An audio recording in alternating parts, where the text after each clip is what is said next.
5. I can still feel the cold chain pressing against my ankles, the echo of heavy footsteps reverberating through a damp concrete corridor. Day after day, night after night, it was all the same suffocating routine. I was 15 years old when it all began, though I hesitate even to rely on my memory of that time because it feels like 1,000 years have passed. My captors taught me not to question the timeline of my own life, replacing my sense of time with a perpetual blur of terror and despair. I don't remember precisely how it started, only that I was led by a friend I trusted, or at least someone I thought was a friend, down a series of alleyways. An innocent excursion, so I believed, until I found myself pushed into the back of a rusted truck. The slam of the doors was final, and my screams for help were swallowed by the unforgiving city noises. By the time I realized what was happening, I was already bound, gagged, and speeding away from everything I knew. In those early days, my mind raced frantically, searching for any explanation, conjuring possible scenarios for how this might have been some terrible misunderstanding. But as the days turned to weeks and the weeks turned to months, reality settled in. I was property to them. My name was stripped from me, replaced by a crude, demeaning label. Every aspect of my former life became as distant as the stars. It's nearly impossible to convey the feeling of utter hopelessness that sets in when you realize there's no way out. They kept me in a chamber, a barren room with a single light bulb swinging from the ceiling. The cold, stained floor was my bed, and the darkness outside that flickering bulb was my companion. At times, they brought me stale bread or watery soup, usually thrown on the ground as if feeding an animal. I was starving, desperate, but I made a point never to bend too low. Even in that state, I attempted to maintain some shred of dignity. But dignity is a dangerous thing to hold onto when your life is entirely controlled by sadistic captors. On one occasion, I clung to a thin hope. I refused to cower when one of them sneered in my face. His response was swift and brutal. My ribs crackled under a forceful kick. I fought back tears, determined not to give them the satisfaction of seeing me break. That stubbornness led to more beatings, each designed to hammer in a single fact: I belonged to them. There was no freedom, no future, nothing but unrelenting horror. They moved me frequently, never letting me become too familiar with one place. Once, they hauled me to what looked like an abandoned warehouse near the water. The smell of salt and rotting fish clung to the air. Chained to a post in some dark corner, I listened to the lapping of waves against a broken pier. My mind drifted between fantasies of leaping into that cold water and letting it consume me, to fantasies of swimming away to freedom. But I never had the chance to see the sky clearly. They always blindfolded me if I needed to be transported from one room to another, muting my sense of direction, ensuring I had no concept of the building's layout or exit routes. Sometimes I shared the space with other captives. We rarely spoke, as fear had taken away our voices. We'd exchange glances, haunted eyes reflecting unspoken horror. Occasionally, we'd hear the muffled cries of someone new arriving, or the chilling silence when someone was taken away. We never saw that person again, and each disappearance further crushed our morale, reminding us that the next day could bring our own demise. Early in my captivity, I believed rescue might come. I remember praying for it. Though I wasn't particularly religious before, I begged for any higher power to intervene. But as months bled into years, I lost that innocence. I realized no one was coming. The world forgot me, or perhaps never even knew where I'd gone. I was one among countless faces on missing person flyers that might have been torn down or thrown away by now. My identity was erased, leaving only a trembling body and a battered spirit. To survive, I had to adapt. There was no alternative. Every day required a delicate balance between submission and small rebellions. If I resisted too overtly, I was beaten down. If I became too compliant, they'd exploit me further. Sometimes, the only form of defiance I could manage was to keep my eyes open during the moments they demanded I bow my head. Subtle, insignificant gestures, but they kept me connected to my own humanity. The terror was relentless. Every morning, I'd wake up, if you can call it waking up, when sleep was more akin to passing out from exhaustion, wondering what fresh torment they'd devise. It could be forced labor in some hidden compound, or a new form of humiliation. They rarely spoke to me in complete sentences, preferring commands or barked insults. My mind was always racing, trying to guess what they wanted me to do before they spoke, trying to evade a beating. After about a year, I only approximate because I had no reliable way to track time, they transported me to a secluded estate surrounded by tall fences and patrolled by armed men. The labyrinth of corridors inside that estate was disorienting. Through a small window, I glimpsed tall trees swaying in the wind, a mocking display of nature's freedom. My cell here was marginally more comfortable, if a thin mattress stained with who knows what could be called comfortable. But as they gave me a slightly better environment, their demands became more invasive, more rigorous. I was forced to cook, to clean, to serve them. Each order carried the threat of punishment if not done precisely as instructed. My captors had a hierarchy. The men in charge were hardened, unsmiling, and dealt out punishment without hesitation. Their subordinates took orders like robots, though sometimes I caught a flicker of uncertainty in their eyes. I wondered if they too were trapped in some form of servitude, or if cruelty was simply how they survived. Occasionally, they brought visitors, others who were potentially complicit in this trafficking ring. I could never be sure. They'd gather in the main hall, guffawing in coarse voices, trading items I couldn't see. Some nights, a new captive would arrive, battered and half-conscious, dragged in front of them like merchandise. I watched these things happen with a mixture of horror and numbness, unsure which was more dangerous, to feel everything or to feel nothing at all. During these gatherings, I was made to serve drinks or stand at attention, my eyes fixed on the ground. The first time I dared to glance up, I caught a glimpse of a man wearing an expensive suit and an expression of casual indifference. He spotted me, and his gaze turned disdainful. I was reminded of my status with the back of someone's hand across my face. I never looked up again. I was starved for hope, for some sign that escape was possible. In the estate, I discovered the possibility of gleaning small facts about the outside world. Often, the guards were sloppy. They didn't care about my intellect or think I could be a threat. If they dropped a newspaper or left a radio playing while I cleaned, I'd listen. Even the smallest snippet of news about the world outside was a tonic for my battered soul. Sometimes, I heard about storms or elections or celebrity gossip, and it all felt so trivial, yet so precious. It was a reminder that a reality existed beyond these walls. Still, every attempt to imagine an escape plan ended in despair. Fences, cameras, guards, locked doors, every corner bristled with security. And even if I managed to slip out, I was in the middle of nowhere. Where would I go? How would I outrun them? But there was one guard, an older man with a limp. He wasn't kind per se, but he seemed less cruel. Sometimes our eyes met, and I perceived something akin to pity. Once, when I collapsed from exhaustion carrying a heavy load, he gave me a curt nod and let me rest for a few minutes. It might have been out of self-interest, perhaps they needed me functional for some reason, but in a place devoid of empathy, it felt monumental. It ignited a tiny flicker of hope that maybe, just maybe, there was a way out. Not through mercy, but through a mistake, a sliver of compassion, or a gap in their meticulous control. As time dragged on, I learned to read subtle cues, changes in the guards' behavior, patterns in their schedules. Some nights, the estate buzzed with activity, and other nights it fell eerily silent. In those silent nights, I'd lie awake on my thin mattress, listening to the crickets outside. My imagination soared, constructing illusions of scaling the fence under the cover of darkness, sneaking past sleeping guards, finding a vehicle, driving away to safety. But illusions did little more than offer temporary mental escape. Reality was too cruel. And so I lived in this perpetual cycle of fear and faint hope. The punishments continued. My body bore scars and bruises, but nothing compared to the internal damage, the mental and emotional onslaught.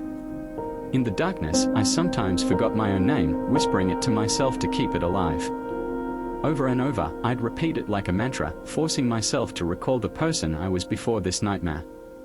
5 years is a long time to be consumed by darkness. Looking back, it's astonishing I'm still alive. Maybe there was a reason, a twisted form of fate guiding me toward an eventual breakout.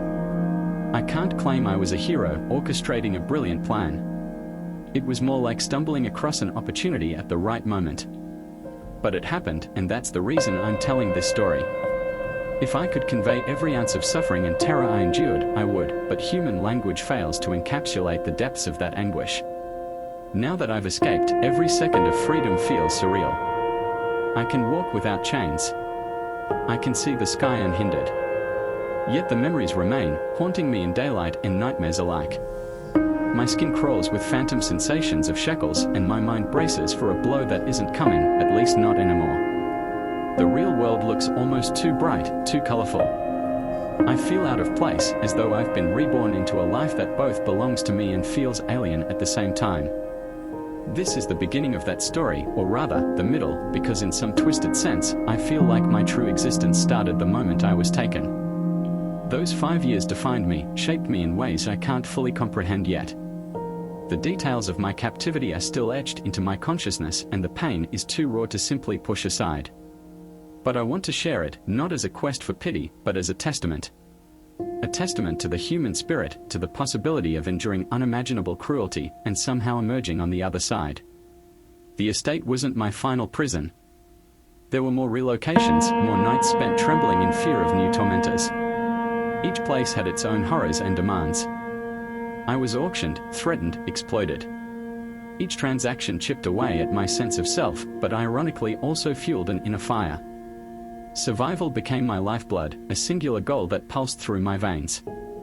Day after day, I told myself, live to see tomorrow. That was my mantra. In the darkest times, when I thought about surrendering to death, I clung to that phrase. It was the only thing in my power to survive, to outlast the cruelty. I refused to let them take my soul, even if they claimed my body. And here I am, free enough to speak these words. I see the world differently now. The lights of a city at night don't reassure me, they seem harsh, reminiscent of the fluorescent glare in one of my many prison rooms. Every time someone approaches me from behind, my heart leaps into my throat. I expect to be grabbed, shackled, beaten. People say trauma will fade with time, but I'm not entirely convinced. Time has already shown me that it can carry me through 5 years of hell without erasing the memory of a single blow. Still, I continue. I breathe, I walk, I observe. I can't look away from the suffering of others. I was once invisible, lost in that darkness. I notice those who seem frightened, who carry secret burdens in their eyes. I want to tell them, you're not alone. But I don't always have the courage. I'm still grappling with my own ghosts. If there's one thing I know, it's that sharing this story is my way of fighting back. Because in captivity, I was muzzled. My pain was hidden behind walls, gates, blindfolds.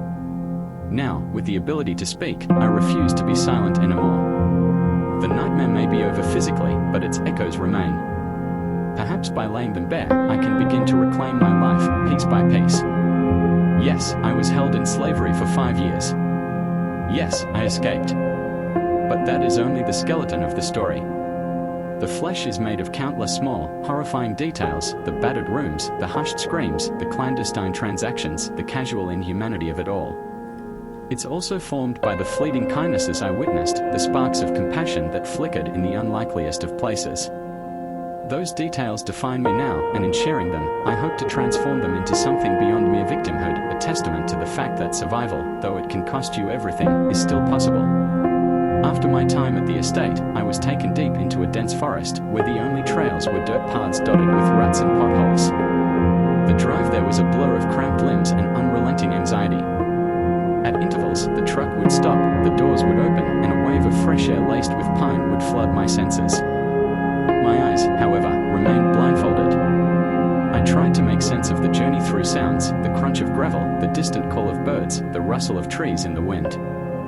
These faint clues offered a shred of reassurance, reminding me that the outside world still existed.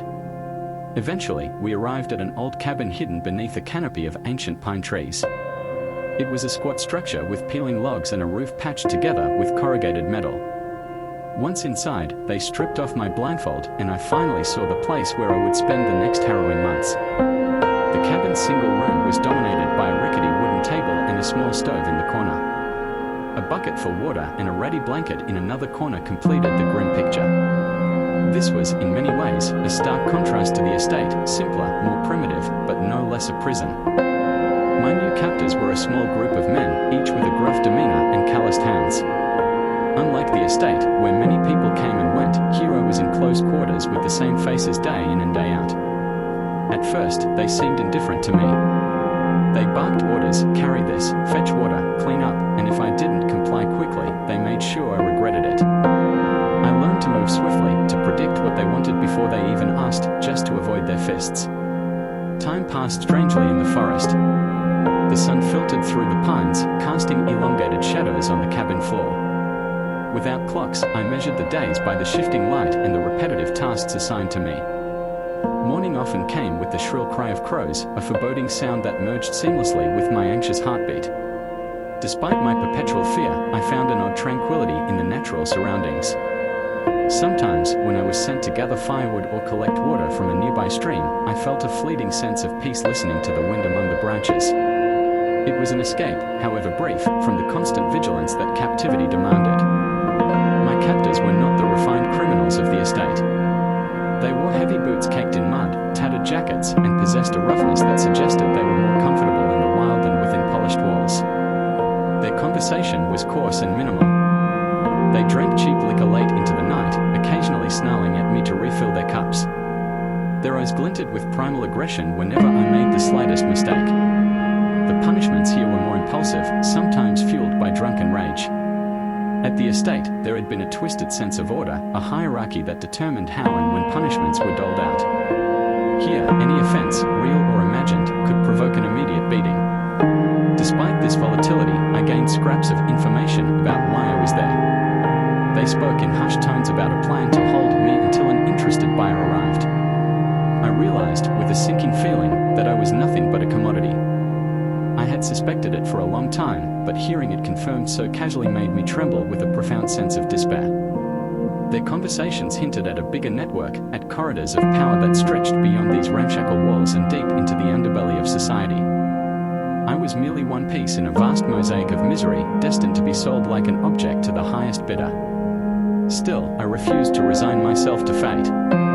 Each day, while performing mindless tasks, I scanned my surroundings for potential escape routes. The forest offered opportunities, thick undergrowth could conceal a fleeing body, and the trees were tall enough to disorient someone chasing blindly. But every plan that formed in my mind confronted one critical obstacle: I was never alone. The men took turns keeping watch, ensuring I had no chance to slip away unnoticed. Even if I managed to run, they carried rifles, and I doubted I could outrun a bullet in the open. On a rare occasion, I was assigned the task of washing dishes in the stream a little farther from the cabin. Usually, one man would stand guard nearby. But on this particular day, they seemed more relaxed, possibly drunk from the night before. I grabbed the bucket, stepping outside into the crisp morning air. My pulse raced as I walked toward the stream, scanning for movement. No one followed. The trees beckoned me, their branches swaying like silent accomplices. I knelt by the water, my heart pounding a frantic drumbeat against my chest. This might be my only chance. Yet, my limbs refused to move. Fear and caution battled in my mind. If I ran, I could be shot or tracked down by the men who knew this forest far better than I did. Moreover, I wasn't even sure which direction led to civilization. The risk was enormous, but so was staying in bondage. My captors were probably expecting a buyer soon. Time was running out. I inhaled deeply, tasting the sharp tang of pine, the earthy smell of wet soil. For a fleeting second, I imagined myself dashing through the trees, dodging rocks and roots, forging on until I reached a road or stumbled upon a hiker's cabin. But the forest was vast and the men were armed. I trembled with indecision. And in that moment of hesitation, a stick cracked behind me. My stomach dropped. I whipped around to see one of the men leaning against a tree, a mocking grin on his face. In his hand was a rifle, pointed casually in my direction. "Thought about running, didn't you?" he said, voice dripping with scorn. He stepped closer, pressing the barrel to my forehead. My breath froze and my vision blurred at the edges as terror consumed me. "You even try, and I'll drop you in a shallow grave," he muttered before slinging the rifle over his shoulder and grabbing my arm. The walk back to the cabin was a nauseating blur of dread. He shoved me inside and announced to the others what he'd seen. They roared with laughter at my foolishness, and the punishment that followed was brutal and immediate. Fists and boots rained down on me until I curled into a ball, my ribcage screaming in pain, my senses overwhelmed by agony. The assault only stopped when they grew tired. I lay on the ground, blood trickling from my lip, my entire body throbbing. They threw me back into the corner, tossing my ready blanket at me in mock kindness. My mind swirled with self-loathing. I had let fear rob me of an opportunity, maybe my only shot at freedom. And now I was more closely watched than ever. Bruised and battered, I still clung to the faint hope that another chance would come. But reality was harsh. I had proven to them I was a flight risk, meaning they would tighten their grip. The following days were a haze of pain, forced labor, and constant vigilance. My captors offered neither medical care nor compassion. If I moved too slowly because of my injuries, I was goaded with rifle butts until I mustered the strength to continue. Simple tasks, like standing up or carrying a bucket of water, became excruciating trials. Sleep was both a desperate need and an agonizing reminder of how vulnerable I was. One night, as I lay awake on the cold floor, listening to the men snoring in a drunken stupor, I allowed myself a silent moment of grief. Tears slid down my cheeks, carrying a wordless lament for my stolen years, the horrifying uncertainty that lay ahead, and the fleeting moment by the stream that I'd let slip through my fingers. The darkness in that cabin felt so absolute that it seemed to swallow any hint of hope. Yet, despite everything, a stubborn spark inside me refused to extinguish. I thought of distant lights, of the home I'd once known, of a future that still felt possible if I could only endure. After another week or so, though time remained a murky concept, I noticed a shift among my captors. They became restless, pacing around with an air of anticipation. I overheard snippets of conversation about the buyer's arrival. My heart pounded whenever they mentioned me or hinted at plans for transport. That word had become synonymous with dread. I knew that wherever they planned to take me next, it wouldn't be better. Perhaps it would be more secure, with fewer chances of escape or harsher punishments. My stomach churned whenever I thought of it. As fear of relocation loomed, I experienced another kind of dread creeping in, a resignation that maybe this was my life, that all roads led to yet another hell. But acceptance was dangerous. It meant surrendering to the notion that captivity would be my permanent reality. I fought that mindset, reminding myself that I'd survived the estate, that I'd survived every blow and every indignity thus far. That same resilience could carry me further, if only I kept looking for openings. One afternoon, the men forced me into the back of a pickup truck. My arms were bound, and my vision was obstructed by a dirty sack they pulled over my head. The ride was jarring. Every bump sent a jolt of pain through my bruised body. My face pressed against the cold metal floor, and I tried not to panic in the stifling darkness. I steeled myself, expecting this to be a short journey, perhaps just to a clearing where their buyer waited. But minutes stretched into hours. Eventually, the truck stopped. I was dragged out, stumbling on weak legs, feeling the rough ground beneath my feet. As soon as the sack was removed, I blinked in the sudden brightness. We were outside what looked like an old hunting lodge, far larger and more ominous than the cabin. Several vehicles were parked in a makeshift lot, and armed men loitered around, smoking and laughing. My captors exchanged greetings and handshakes with the new arrivals, and I was pushed toward a side entrance. Inside, the smell of sweat and damp wood clung to the air. The interior had been converted into a space for unspeakable transactions. In the main hall, a few battered individuals sat huddled in corners, their expressions vacant, their bodies trembling. My heart clenched, recognizing the same deadened gaze I saw in my own reflection whenever I caught a glimpse of myself.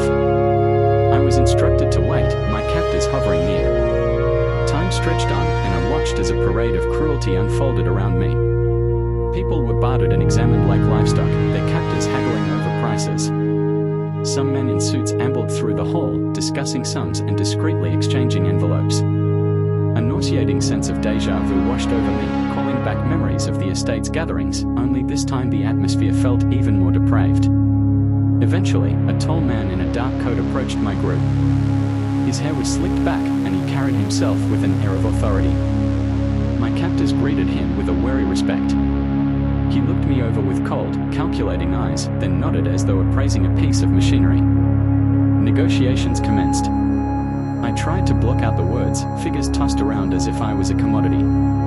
Their conversation was punctuated by the odor of cigarette smoke and the low hum of anxious chatter from nearby.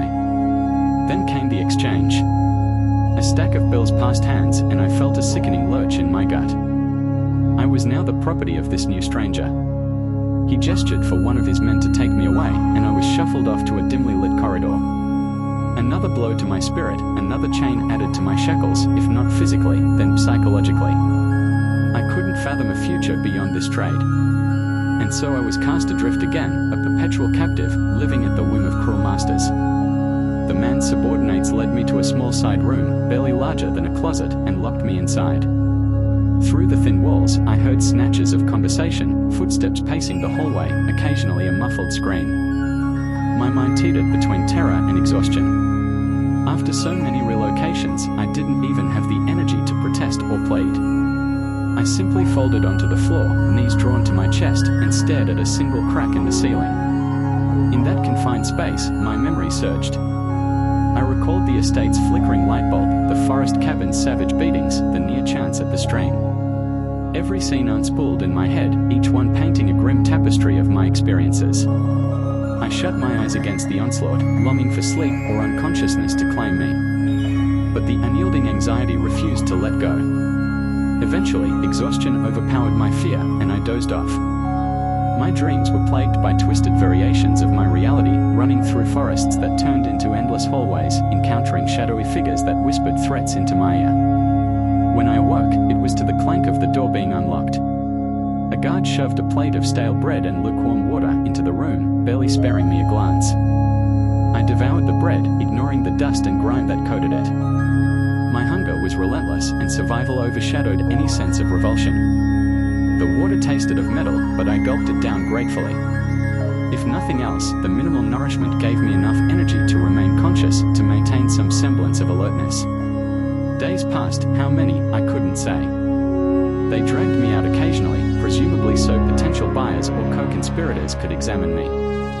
Each time, I averted my eyes, trying to disappear into myself. The men spoke about me as if I were a piece of merchandise, and I learned not to react. Showing any sign of resistance brought immediate pain. So I stood, silent and compliant, while they poked and prodded, marking my value in their ledgers. In rare solitary moments, I questioned my identity. Who was I beneath the bruises and the torn clothes? Could I still claim my old self, that carefree teenager who once believed in the goodness of the world? Or was I now something else, a hollowed-out shell shaped by these years of captivity? The question gnawed at me, and I had no answer. At times, I tried to summon memories of better days. Images of friends, family, and mundane pleasures floated through my mind like ghosts. Their faces were starting to blur, though, and that frightened me almost as much as my captors. The slow erosion of my memories felt like a final betrayal. They had taken my freedom, my sense of security, my dignity. Now they were taking my past as well, and with it, any notion of who I truly was. Yet, in the darkest corners of my mind, I refused to relinquish the faintest ember of hope. The desire for freedom still pulsed within me, albeit dimly.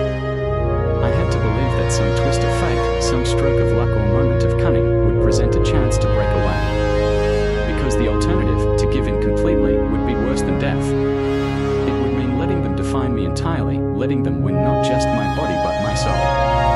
So I waited, endured, and watched for cracks in their armor of control. If they made mistakes, I intended to notice.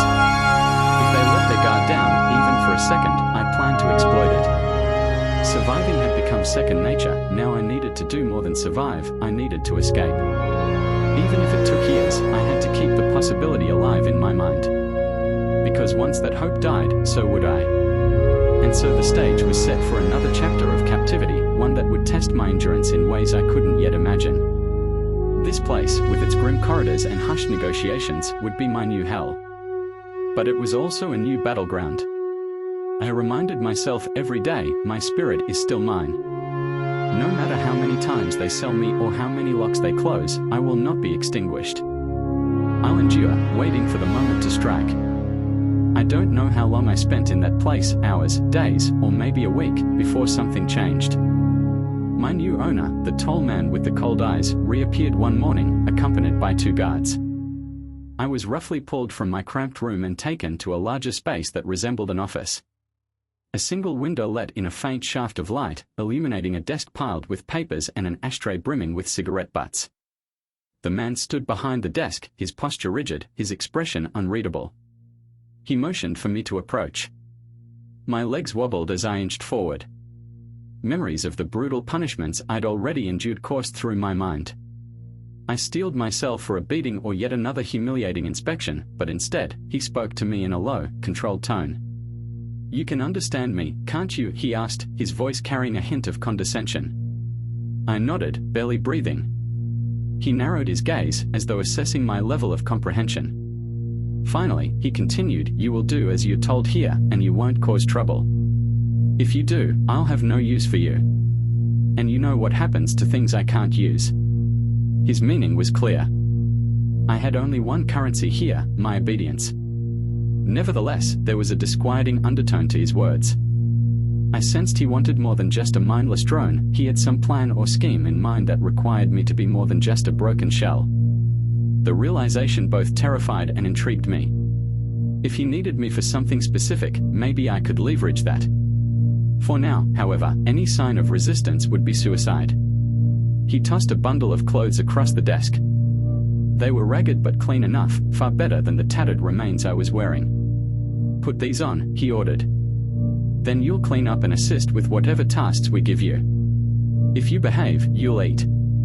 My throat tightened with a mixture of desperation and reluctant relief. A part of me was grateful for even the slightest improvement, a meal, some clothing. Yet I loathed how easily I could be manipulated with the promise of basic human necessities. Still, I had little choice. As soon as the guards ushered me out, I changed into the clothes. They hung loosely on my malnourished frame, but I felt marginally more human than before. My new routine began. Each day, I was awakened by a guard's harsh summons, given a small ration of food, and directed to perform menial tasks, scrubbing floors, carrying supplies, washing laundry.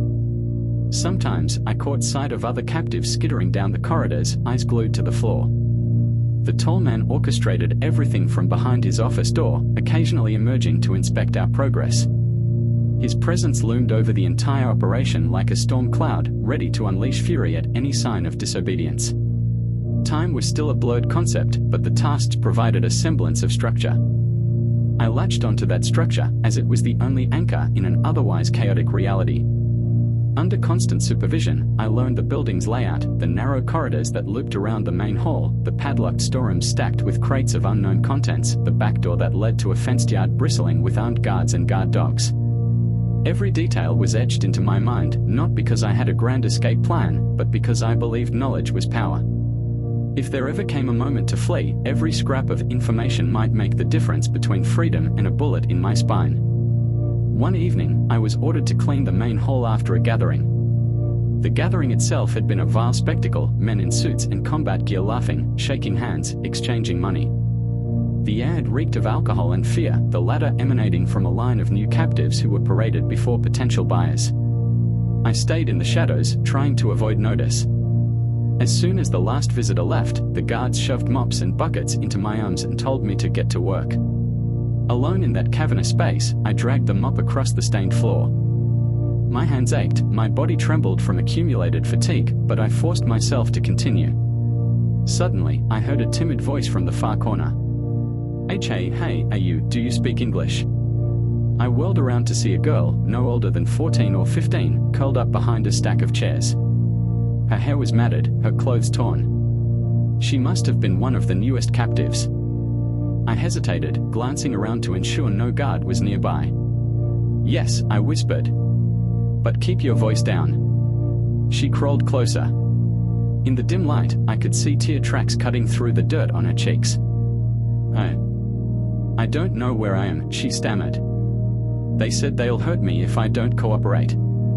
Please, have you been here long?" My heart twisted. I remembered my own early days, the desperate need for any thread of hope. But I also knew how dangerous it was to speak openly.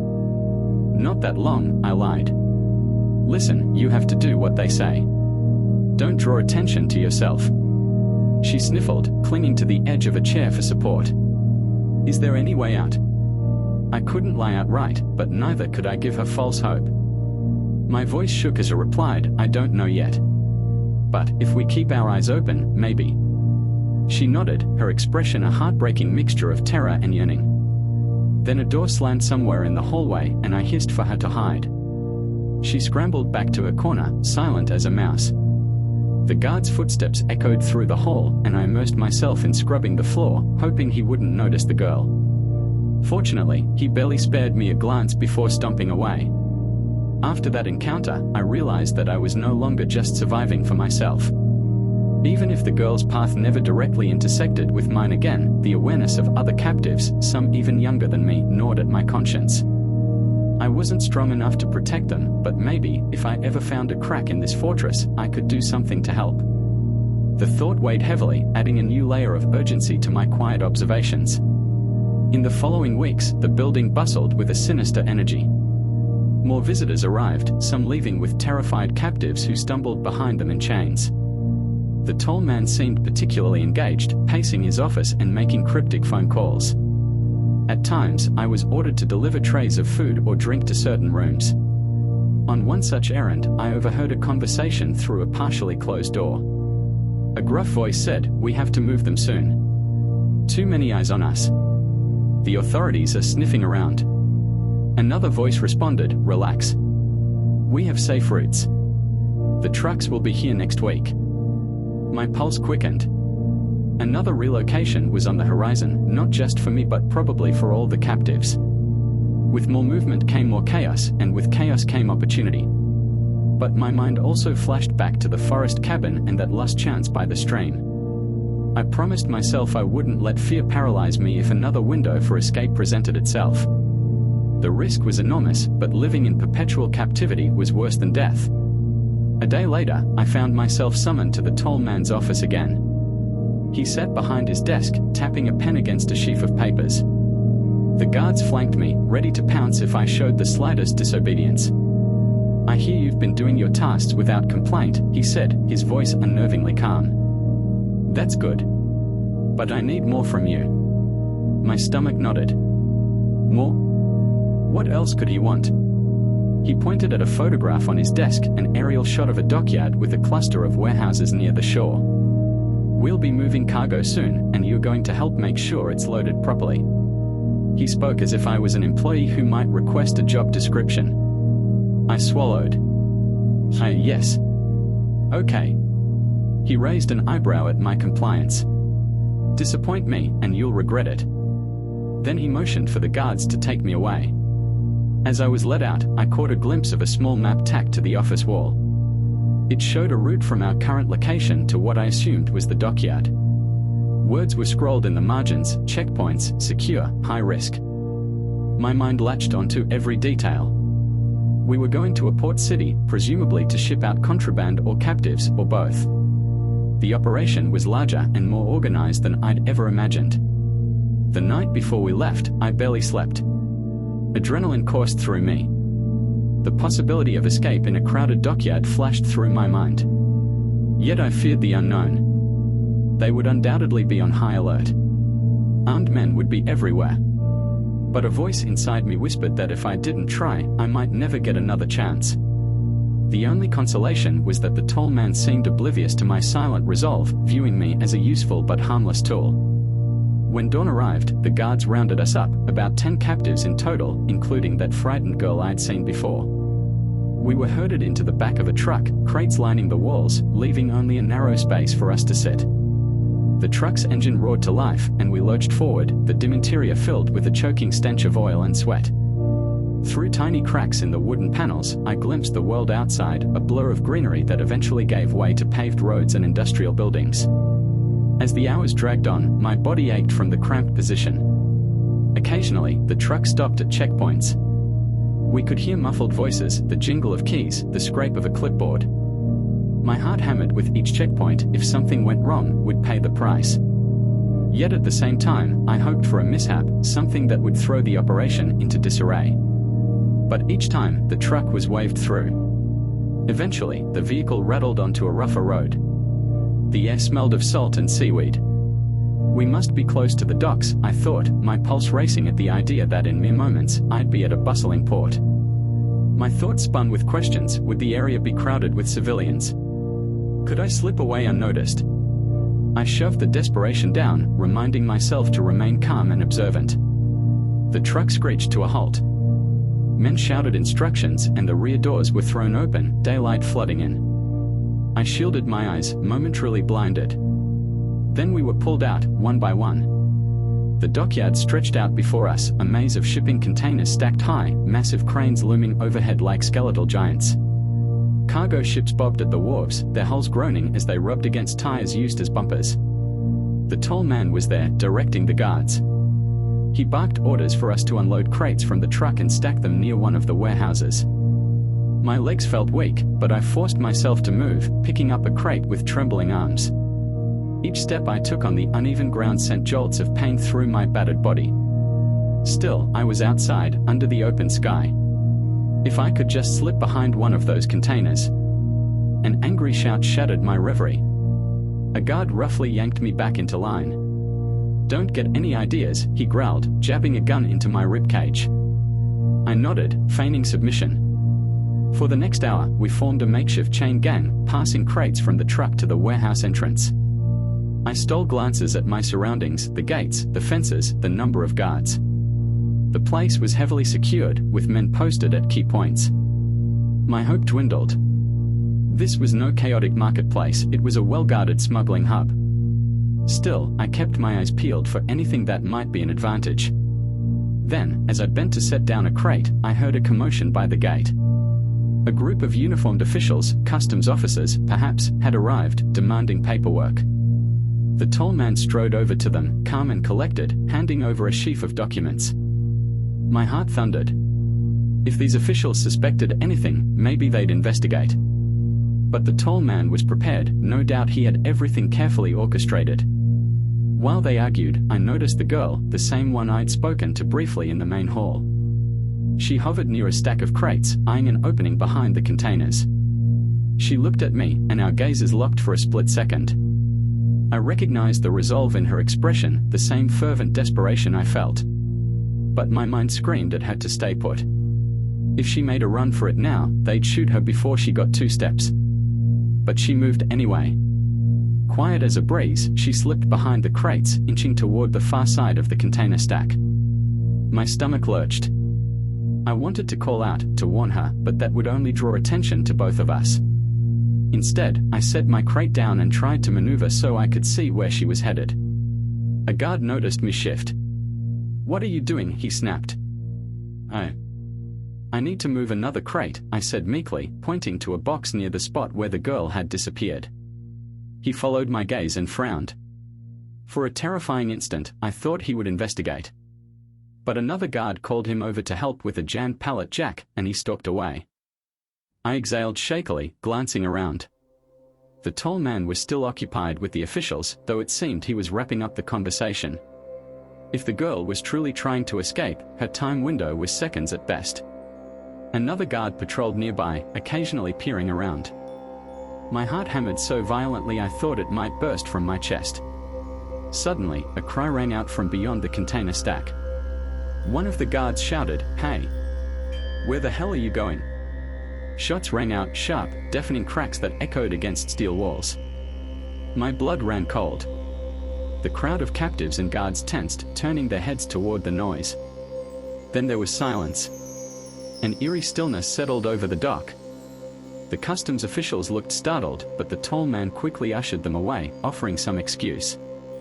Meanwhile, guards sprinted toward the source of the gunfire.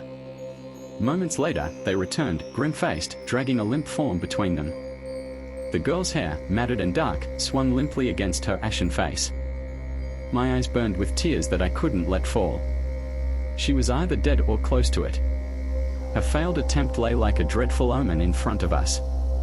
A hush fell over the gathered captives. No one dared speak. The tall man finished up with the officials and strode over, fury radiating from him. He scanned our faces, his gaze searing into each one of us as if daring us to show sympathy. I felt my hands curl into fists. A wave of nausea washed over me, but I forced myself to remain impassive. Reacting would accomplish nothing but my own demise. "This is what happens," he snarled, gesturing at the girl's body, "when you forget your place." 2 guards hauled her away. We never saw her again. In that moment, every shred of hope I had wavered. The image of her lifeless form would haunt me forever. But it also ignited a desperate rage in me, an urge to do something, anything, to avenge her fate. Yet my rational mind screamed caution. Another attempt would only lead to another body, maybe mine. We continued our tasks, moving crates in subdued silence. The lesson had been served, escape equaled death. The tall man hovered, watching us like a hawk, occasionally barking commands, making sure none of us harbored illusions of freedom. Once we finished, we were herded back into the truck, any flicker of resistance snuffed out by the gunshots that still echoed in our ears. As we drove away, I stared at the floor, trying to keep my breathing steady. I remembered the girl's voice, "Is there any way out?" Her final, desperate gamble had answered that question in the most horrifying manner.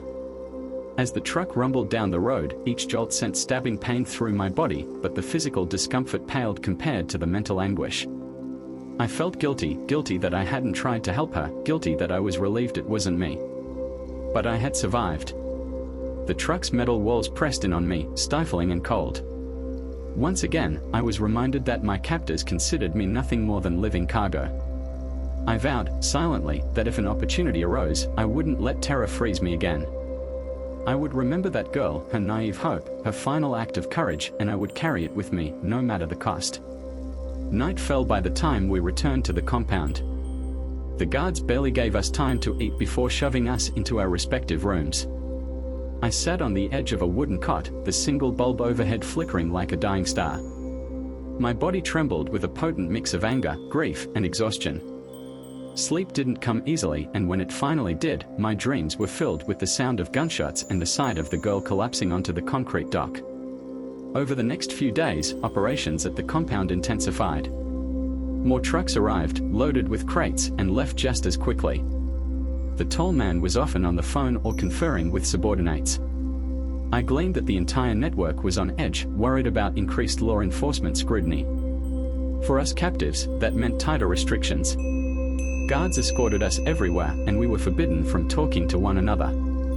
The slightest misstep resulted in swift punishment. Yet amid the crackdowns, I detected an undercurrent of fear among the captors themselves. Whispers about police raids, about some big fish in the organization getting taken down. Though I only heard fragments, it suggested that the entire enterprise was at risk. This realization planted a seed of hope I scarcely dared to nurture. Sometimes, when beasts are cornered, they make mistakes. Maybe in their desperation to avoid capture, they'd overlook a small detail that could be my chance to slip away. One night, I was startled awake by a series of distant explosions.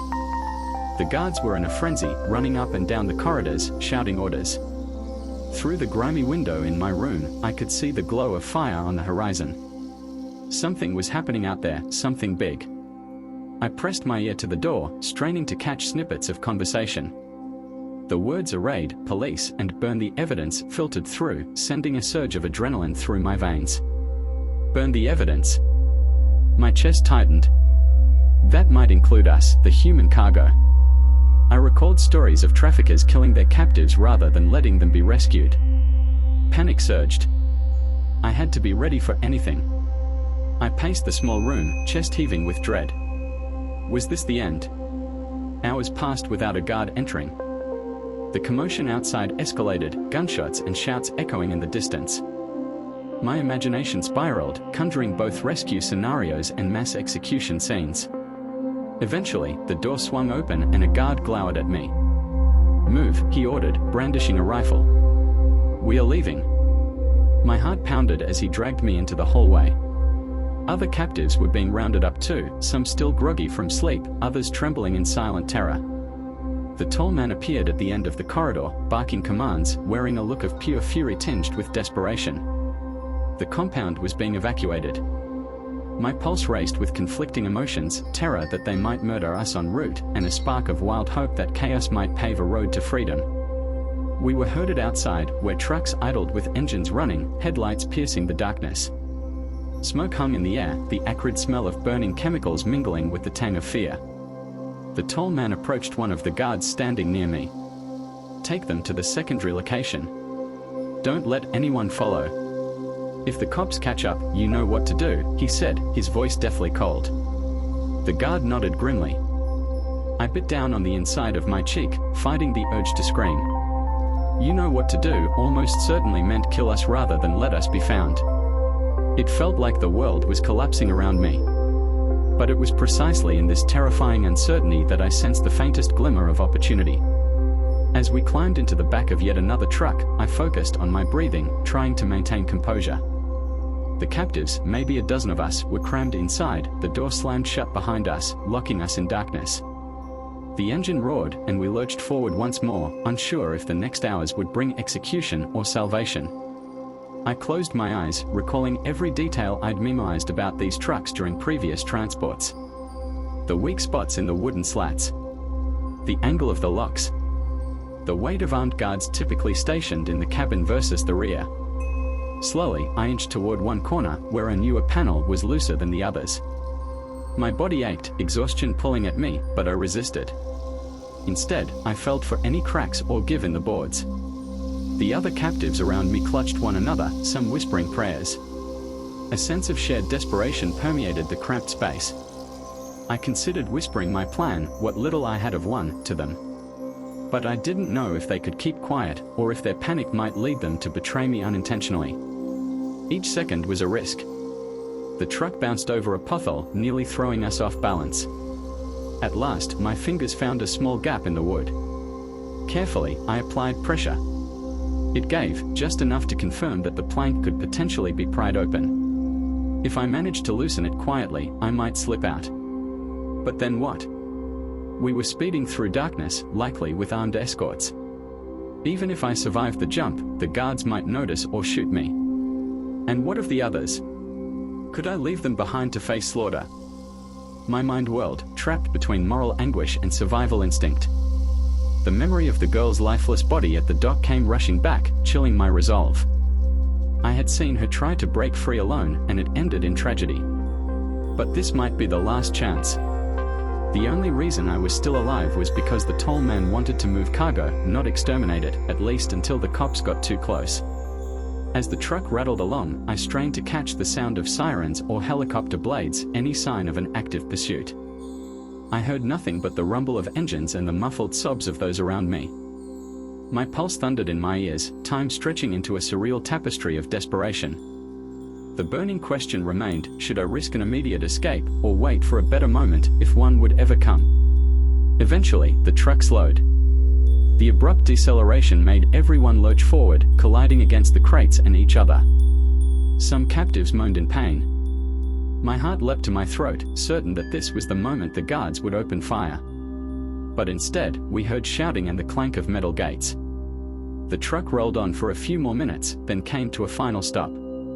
The door was flung open, revealing a tall chain-link fence behind a warehouse of corrugated metal. A pungent odor of oil and damp earth assaulted my senses. Floodlights lit the area, casting harsh shadows. Armed men waited, their faces grim and alert. This was our secondary location, presumably as fortified as the last. My veins filled with dread. We were ordered out, stumbling into the harsh glare of the lights. There was no immediate chance to run, guards were everywhere. The tall man wasn't present, only his trusted subordinates. They marched us into the warehouse, forcing us to line up against a wall. I cast a surreptitious glance around, stacks of wooden pallets, barrels labeled with chemical symbols, flickering fluorescent lights overhead. It was a claustrophobic space, but my eyes darted to the corners, checking for doors or windows. A single sliding door led further inside, presumably to offices or storage areas. A guard stepped forward, rifle in hand, and glared at us.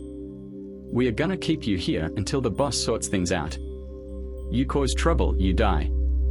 His words were blunt, lacking the tall man's polished menace but carrying lethal promise all the same. We were separated into small groups, each one locked into a different section of the warehouse. I ended up with 4 others, 2 women and 2 men, all of them frail and hollow-eyed. The guard slammed the cage-like gate behind us, a rudimentary holding pen fashioned out of metal bars welded to the walls. No cots, no blankets, no privacy, just cold concrete under our feet. I sank to the floor, my mind reeling. If the police were indeed closing in on this trafficking network, we might be relocated again or killed. Hours crept by. The overhead lights buzzed incessantly. No one spoke. Occasionally, a guard would pass by, casting a contemptuous glance at our enclosure. The tension was unbearable, a taut wire in my chest that refused to snap. My eyelids grew heavy, but every time I drifted close to sleep, a jolt of panic jerked me awake. In that twilight state, I remembered the tall man's calm threat: if you disappoint me, you'll regret it. What if we were already surplus, too dangerous or cumbersome to keep? At some indeterminate point, a guard came by with a bucket of water and a few moldy scraps of bread. We devoured them without speaking.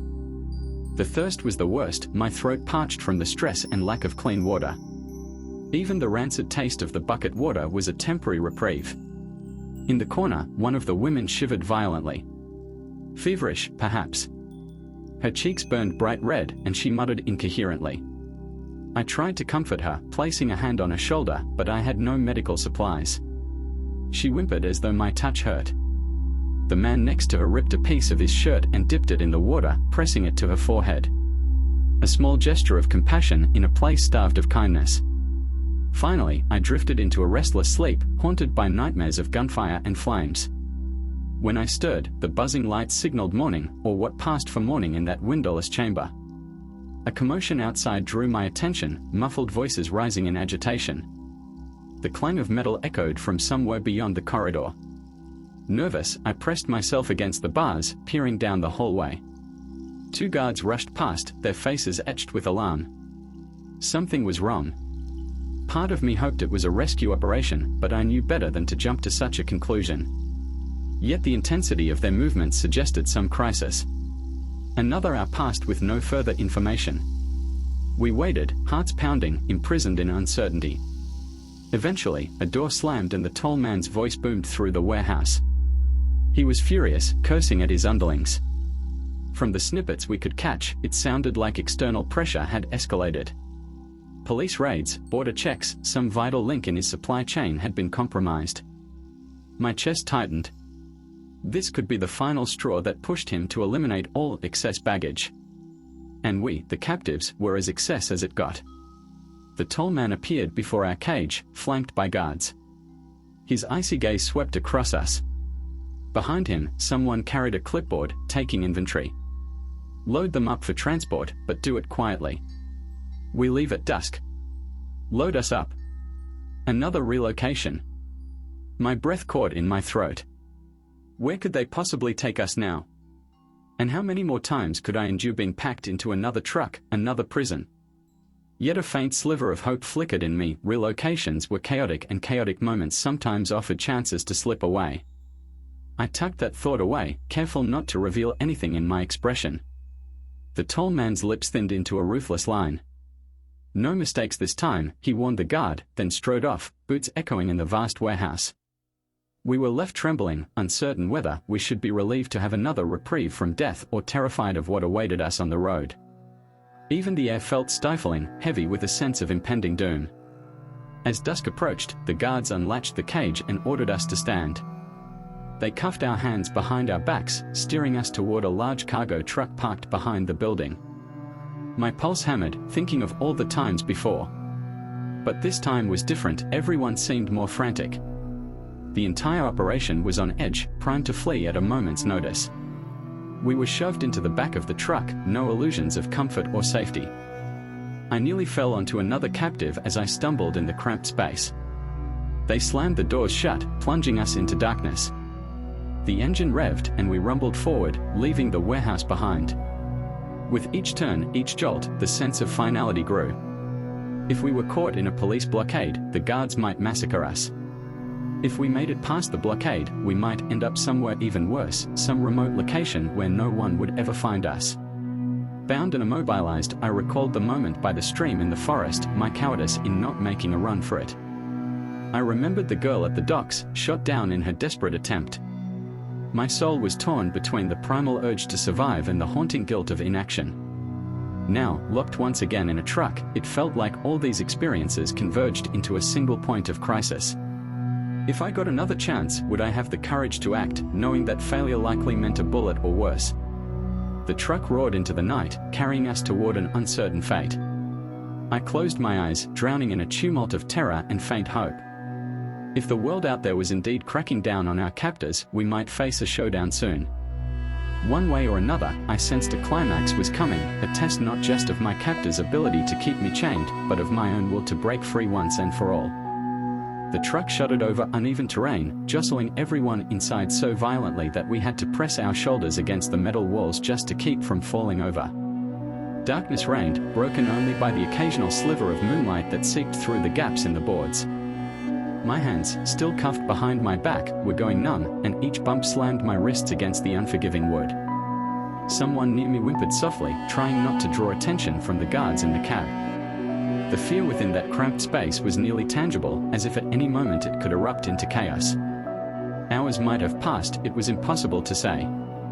I drifted in and out of a tense half-sleep, startled awake each time the truck lunged around a corner or hit a deep rut in the road.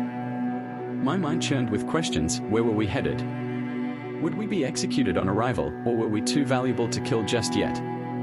Echoes of previous relocations throbbed through my memory. But something about this trip felt different.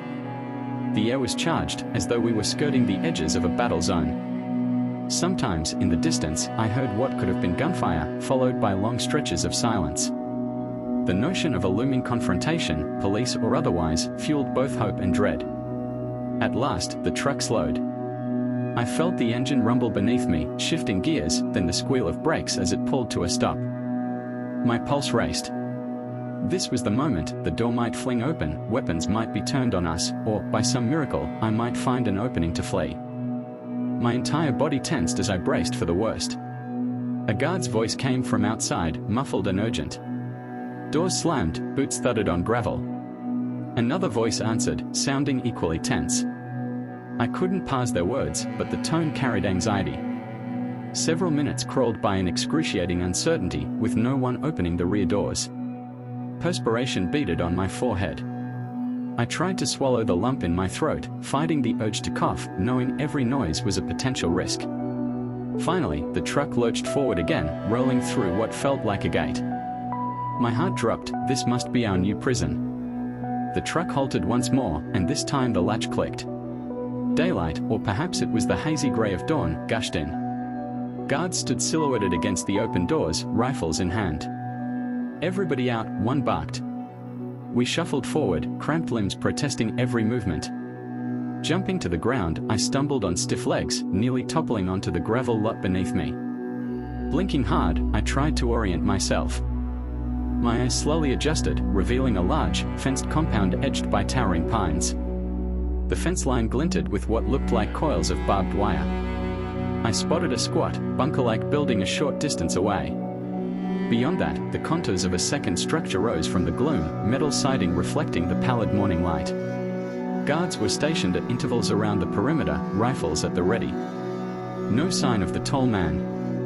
Instead, a wiry subordinate took charge, barking orders to the men who were herding us off the truck. We were fewer than before, some had been separated at the warehouse or never made it out. That forced me to confront the brutal reality. Every relocation meant a reshuffle of prisoners, and many simply vanished during transitions, their fates unspoken. A fresh pang of anger and guilt tightened in my chest. Move, a guard snapped, jabbing the butt of his rifle against the back of my arm. Cuffs still in place, I stumbled forward, flanked by the others.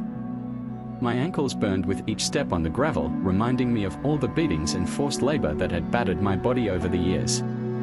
The guards led us toward the bunker-like building. As we drew closer, I saw narrow slits in the walls, possibly firing ports, or just tiny windows to let in meager light. The steel-reinforced door loomed ahead, pitted and scarred. Inside, the air was musty and thick. A single overhead bulb flickered, casting shifting shadows across concrete walls. We were taken down a short corridor and pushed into a broad holding area, partitioned by chain-link sections. It reminded me of an improvised kennel, several pens lined side by side. The guards unclipped a padlock and shoved us into one of these enclosures, sealing the padlock behind us with a clang. Immediately, I scanned my surroundings. There was a battered bench along one wall, some scattered straw and blankets. No windows, just the dim overhead lighting that buzzed intermittently. As soon as the guards retreated, an uneasy quiet settled in. Then a flurry of whispered conversation broke out among the captives, most in languages I didn't understand. A few recognized me from previous facilities. We exchanged tense nods. No one seemed optimistic, but the finality in our faces had softened. We'd seen horrors, endured them, and somehow remained alive. It was a strange camaraderie born of shared suffering. Leaning against the chain link, I tried to piece together any clues from the trip. The presence of a barbed wire fence and the bunker design suggested a place off the main roads, some remote stronghold. Possibly a temporary hideout for the traffickers while they waited out the law enforcement pressure. If that was so, the place might be less established than their other compounds, meaning it could have vulnerabilities. On the other hand, remote locations usually meant fewer chances for outside contact or accidental rescue. Time dragged. The overhead bulb offered no clue whether it was day or night outside. Occasionally, a guard would pass by, glance inside, then continue on without a word. My thoughts cycled between despair and the faint hope of rescue. I recalled news headlines I'd once read, back when I still had a normal life, of large-scale operations raided by international task forces. It was possible that the mounting police pressure they feared was real. But would that pressure reach this secluded fortress? At some point, the wiry subordinate stepped into the holding area, wearing a suspicious scowl. He gestured for several of us to stand and exit the pen. My stomach nodded as the lock rattled open. Two guards grabbed me under the arms, practically lifting me off my feet as they dragged me out. Along with me, they took an older woman I'd seen only in passing and a young man who walked with a limp. They led us down another corridor, turning corners until we entered what looked like a workroom. A single table stood in the center, strewn with tools and half-assembled crates. The air smelled of sawdust and stale cigarette smoke. The wiry man cleared his throat. "We need extra hands to prep these crates," he said, pointing at a row of wooden boxes near the wall. "Move them into the truck outside and be quick about it. Try anything and you'll regret it." One guard unlocked my handcuffs but left them on the other captives, probably as a show of intimidation. I flexed my wrists, grateful for a momentary reprieve from the biting metal. But I also knew this was deliberate. They wanted me to handle the heavier loads, or perhaps they believed I was the least likely to resist. On a low table lay a toolbox and several nails. My thoughts flickered to the possibility of grabbing a hammer or a screwdriver as a weapon, but the guard's watchful eyes made that suicidal. Still, I inched closer, storing the layout of the room in my memory. We loaded crates, one by one, onto a handcart, pushing them out to a waiting truck beyond the building. Each trip outside gave me a glimpse of the compound yard, a few floodlights mounted on tall poles, uneven ground dotted with puddles, and that high fence topped with razor wire. Guards were posted at the gates. My fantasies of dashing away dissolved as soon as I saw the rifles. Even if I made it past the fence, the thick forest beyond offered uncertain refuge. Could I navigate it without being caught by patrols? On our final run, the limp of the younger man worsened. He stumbled on a loose rock, letting out a sharp cry when his ankle twisted. The guard snarled something about useless and slammed the butt of his rifle into the man's side. He crumpled, gasping. A wave of fury exploded inside me. I wanted to tackle the guard, but my body refused to move, terror and caution clamping down on every muscle. The older woman helped him up as best she could, tears in her eyes. The guard merely sneered, pointing for us to continue. We had no choice but to comply. Once we finished, they marched us back to the pen.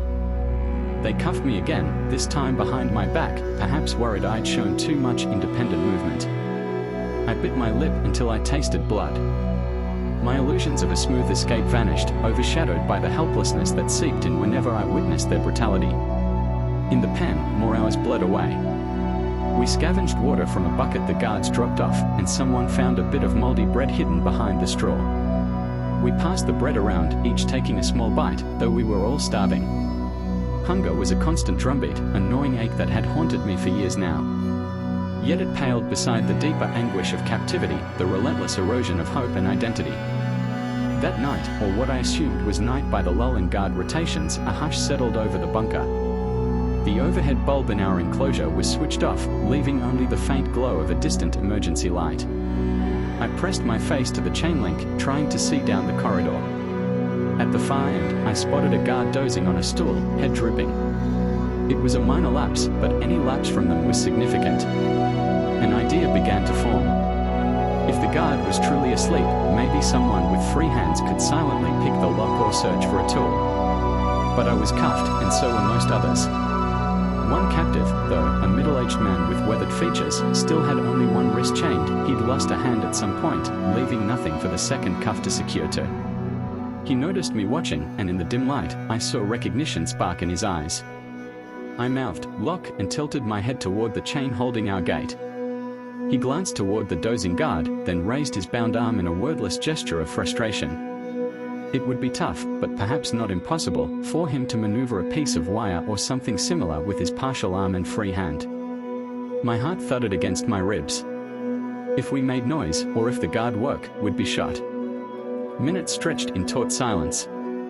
The guard outside remained slumped, but it was impossible to tell how deeply he slept. Finally, the one-handed captive rose, carefully feeling along the ground near the chain link's base. Dust, a stray bolt, a bit of metal shaving, anything might serve as a rudimentary pick. The rest of us stayed utterly still, hardly daring to breathe. He found something, an inch-long scrap of twisted metal. My pulse raced as he pressed against the chain link to reach the lock from inside the pen. I wanted to look away, fearful that my staring might jinx his attempt, but I couldn't tear my eyes from the scene. His free hand trembled slightly as he carefully inserted the scrap into the padlock, twisting it this way and that. A loud clink shattered the silence. The lock slid open. Every nerve in my body screamed at us to freeze. The guard outside stirred, muttering something in his sleep, but he didn't fully wake. We collectively exhaled a silent sigh of relief. The one-handed captive pulled the lock free, letting it dangle without removing it completely, so it wouldn't look obviously tampered with from a distance. We now had an escape route, sort of. Getting out of the pen was step one. But the corridor was patrolled by other guards. And beyond that, the yard was lit by floodlights, patrolled as well. Even if we managed to reach the fence, the wire was coiled razor-sharp. We had no cutters, no tools, and minimal physical strength. Plus, gunmen were likely stationed in the watchtower we'd glimpsed outside. Several of us exchanged furtive glances, weighing the impossible odds. A single misstep could result in mass slaughter. Yet doing nothing guaranteed, we remained at the mercy of traffickers who might kill us anyway if they found themselves cornered. A trembling indecision gripped our small group, and we spent the remainder of the night in hushed debate, never raising our voices above a whisper. In the end, consensus emerged: watch and wait. The lock was undone. If a better opportunity arose, if, for instance, the compound came under attack and guards were pulled away, we could try to bolt. We replaced the lock carefully and slumped back to the concrete floor, hearts pounding. No one slept. Adrenaline surged through me, fueling wild scenarios of miraculous getaways. I thought about the estate, the forest cabin, the docks, every near miss, every time I'd watched someone die trying to flee. Fear lurked at the edge of my thoughts, but so did a stubborn hope. We had a chance, however slim. Morning, if indeed it was morning, brought no relief. The overhead lights blinked back on, revealing our haggard faces. A different guard came to check on us, rattling the chain to make sure it was locked. We held our collective breath as the padlock clinked around the loop. He didn't notice the slight looseness caused by the damaged latch. With a bored grunt, he moved on. Hours blurred together. Occasionally, they marched some of us out for more forced labor, stacking crates, cleaning floors, fetching supplies. Each excursion was a fresh reminder of how thoroughly armed and organized the traffickers were. My wrists ached from the cuffs, but I avoided complaining. One guard's sadistic sense of humor was to tighten cuffs until we lost circulation if we so much as grimaced at them. The repeated friction was turning my skin raw. On one such labor detail, I found myself in a storage room filled with boxes of canned food and medical supplies. The guard watched from the doorway, flipping through a magazine. My eyes darted to the corners, taking note of a roll of bandages, some disinfectant, a small stack of syringes. I swallowed. If only I could pocket something. But the guard was barely 10 feet away. Any sign of theft might lead to immediate retribution. Suddenly, loud shouting erupted somewhere else in the compound, sharp voices, followed by a thunderous crash. The guard straightened, magazine dropping from his hand. Another crash. My heart thudded as I realized we might be hearing a confrontation, perhaps a raid, perhaps infighting among the traffickers. The guard moved toward the hallway, momentarily forgetting about me. Instinct flared, urging me to seize something from the supplies, but the moment was too fleeting. In 2 strides, he was back, rifle aimed at my chest. "You move," he snapped, propelling me out of the storage room with a shove. Outside in the corridor, lights flickered, and the distant shouts intensified. The guard yanked me along, heading back toward the holding pens. As we rounded a corner, I saw 2 men hefting large crates, sweat dripping down their faces, clearly in a rush to load them onto a truck or hide them elsewhere. A wave of chaos was rolling through the bunker. People were barking orders in multiple languages, some obviously panicked. My guard pushed me faster, almost running down the corridor. We reached the pen area, where several other captives had already been herded back inside. Gunshots rang out from somewhere deeper in the compound. I flinched, adrenaline flooding my system. The guard unlocked the pen just long enough to shove me inside. Then he locked it again, ordering everyone to stay put. We huddled together, straining to hear any sign of what was happening. The bunker's thick walls muffled most sounds, but the sporadic crack of gunfire was unmistakable. A dull boom rattled the overhead lights, maybe from an explosion outside the perimeter. My mind raced with possibilities. Could it be the police or some rival smuggling gang? Or maybe a last-ditch attempt to destroy evidence? Then, from the corridor, the wiry subordinate appeared, face contorted with fury. He yelled at the guard stationed by our pen, something about "get them ready." We might have to move again. The guard hesitated. "But the trucks?" "Then find a place to hide them," the wiry man shouted. "Or kill them if you have to. The boss is on his way." Blood pounded in my ears. This was it, the moment where we might be lined up and shot, or else used as human shields. Fear roiled through our group like a fever. But amid that terror, I remembered the undone lock. I forced myself not to look at it. Any sign that we had tampered with it would be fatal. The guard leveled his rifle at us. "All of you, on your feet," he barked. We scrambled upright. He seemed on edge, uncertain about whether to kill us or move us. In that hesitation lay our only chance. His gaze flicked from the locked gate to the corridor, torn by conflicting orders. At that instant, another deafening crash reverberated. Dust shook from the ceiling, and we heard frantic yelling.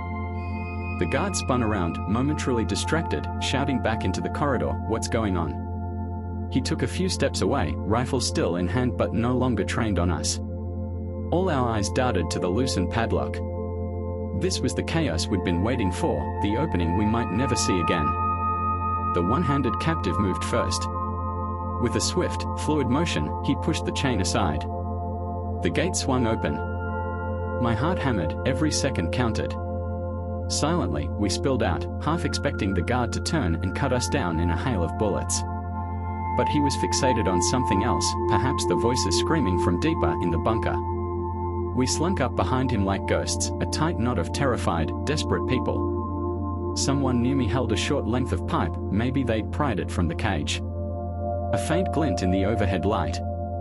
My mouth went dry. This was going to be bloody if the guard turned around. We were unarmed, half-starved, and a direct confrontation with an assault rifle was suicide. But we had no other option. The guard finally sensed movement. He whirled, eyes widening at the sight of us free from the pen. A split second of shock froze him. That was all the time we needed. The one with the pipe swung it in a desperate arc, striking the guard across the face. He reeled, firing a wild shot into the ceiling. Plaster rained down. 2 more captives pounced, wresting the gun from his grip. Then someone else slammed a hard kick into his ribs. He collapsed, unconscious or worse, and we scattered, panting, around his body. A swirl of contradictory emotions flooded me, horror at the violence, exhilaration at our success, terror of what was yet to come. We had subdued one guard, but the bunker teemed with others. Gunshots still echoed. Dim emergency lights flickered, intensifying the sense of disorientation. In that dizzying moment, I grabbed the fallen guard's rifle. It felt alien in my hands, heavy, deadly. My arms trembled, but I clung to it, determined not to be defenseless any longer.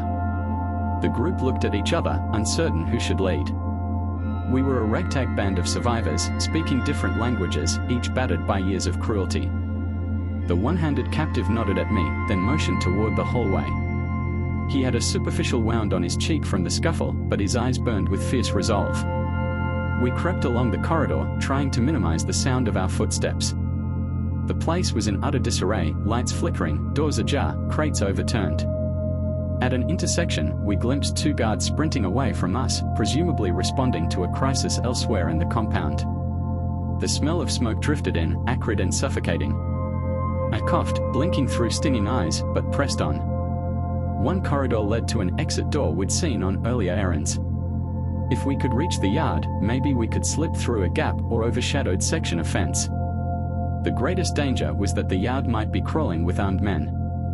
But staying inside was equally fatal. With the rifle clutched to my chest, I edged around the corner, scanning for threats.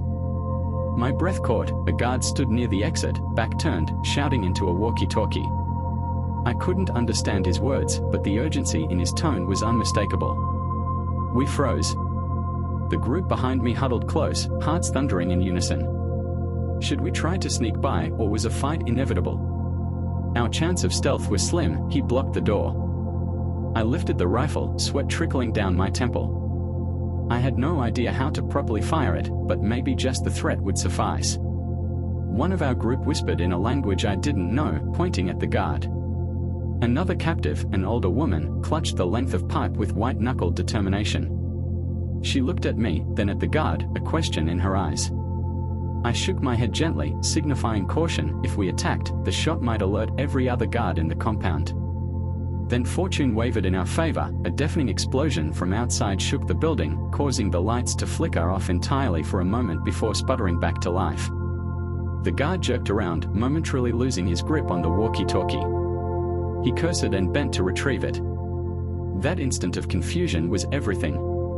We darted forward, silent as we could manage, hugging the walls. The guard stood up, scanning for the source of the noise, but the corridor's gloom shielded us. My heart pounded so violently I thought he'd hear it thudding against my ribs. We reached the door. A push on the handle, it didn't budge. Locked or barred from the outside, perhaps. My stomach plummeted. The guard was only a few yards away, and any second now he might notice the cluster of trembling bodies behind him. Desperate, I patted the door, searching for a latch or a hinge to pry loose. Another captive tried the handle again, more forcefully. It clicked but refused to open. The older woman stepped up, pipe in hand, ready to smash the lock if necessary. But that would be far from silent. A flicker of motion caught my eye. The guard was turning around. I raised the rifle instinctively, my finger trembling on the trigger. He froze, eyes going wide when he spotted us. For a split second, we stared at each other across that short distance, his expression contorted in shock and anger, mine in raw desperation. Before he could lift his own weapon, I squeezed the trigger. The recoil was more powerful than I expected, slamming the stock into my shoulder. The shot thundered in the enclosed space, deafening me and sending the guard crashing backward. Smoke curled from the rifle's barrel. The guard lay sprawled, not moving. My hands shook violently, and I tasted bile in the back of my throat. I'd never killed anyone before, or even held a firearm until captivity. That singular moment threatened to unravel me. But terror drove me forward. We had no time to spare. A tiny voice inside me screamed that every guard in the area would have heard the gunfire. Sure enough, frantic footsteps echoed down the corridor. The older woman bashed at the door's lock with her pipe, metal on metal shrieking in the gloom. After several wild swings, something snapped. The door gave. We pushed through into the yard, blinking against a swirl of smoke and flickering floodlights. The scene outside was chaos incarnate. Flames licked the edge of one building near the fence, sending plumes of black smoke into the dawn sky. A truck was overturned, tires still spinning, as if it had careened into a ditch. Several bodies, whether captives or guards, I couldn't tell, were strewn across the gravel. And from beyond the compound walls, I heard sirens. My pulse soared. Maybe rescue was truly at our doorstep, or maybe the sirens belonged to the traffickers' allies. There was no way to know. We scattered instinctively, seeking cover behind crates and vehicles. My mind reeled at the scale of destruction. Had the police or some rival organization attacked the compound? Explosions, gunfire, it felt like a small war zone. Fear threatened to paralyze me, but the memory of that girl shot at the docks ignited a grim determination. I refused to be a helpless victim any longer. Spotting a gap in the fence near a collapsed section of razor wire, I motioned for the others. We sprinted across open ground, hearts in our throats. Bullets whizzed overhead, whether from the guards firing blindly or from outside forces breaching the perimeter, I couldn't tell. The yard reeked of fuel and burning rubber, stinging our eyes. 2 more captives, lagging behind, dropped to the ground as shots tore into the dirt near them. I spun, aiming the rifle wildly, not even sure who I was firing at. The recoil slammed me again, nearly making me lose my balance. We reached the broken fence line. The twisted wire still posed a lethal hazard, but we managed to slip through a gap in the chain link. I felt metal barbs rip at my sleeves, tearing the skin on my forearms. Biting back a cry, I forced myself forward. The older woman, pipe in hand, got snagged briefly. The one-handed captive helped her, wrenching the wire aside while she slid under.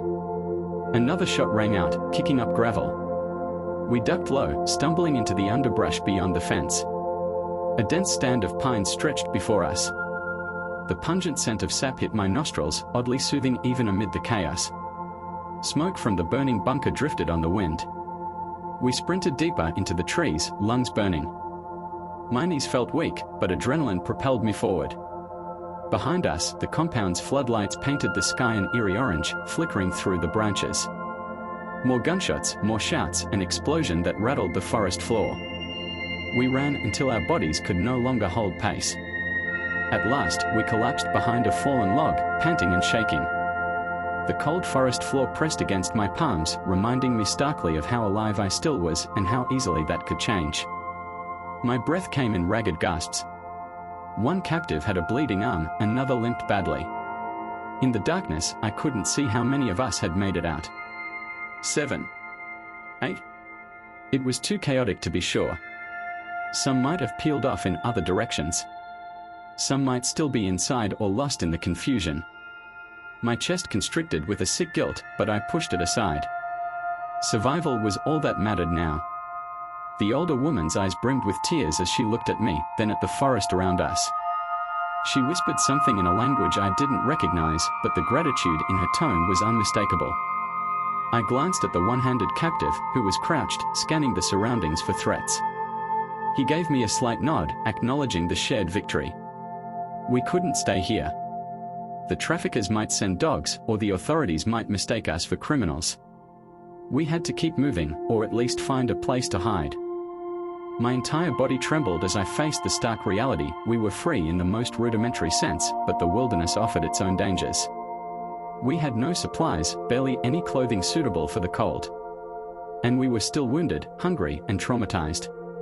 Nonetheless, a sense of raw possibility coursed through me.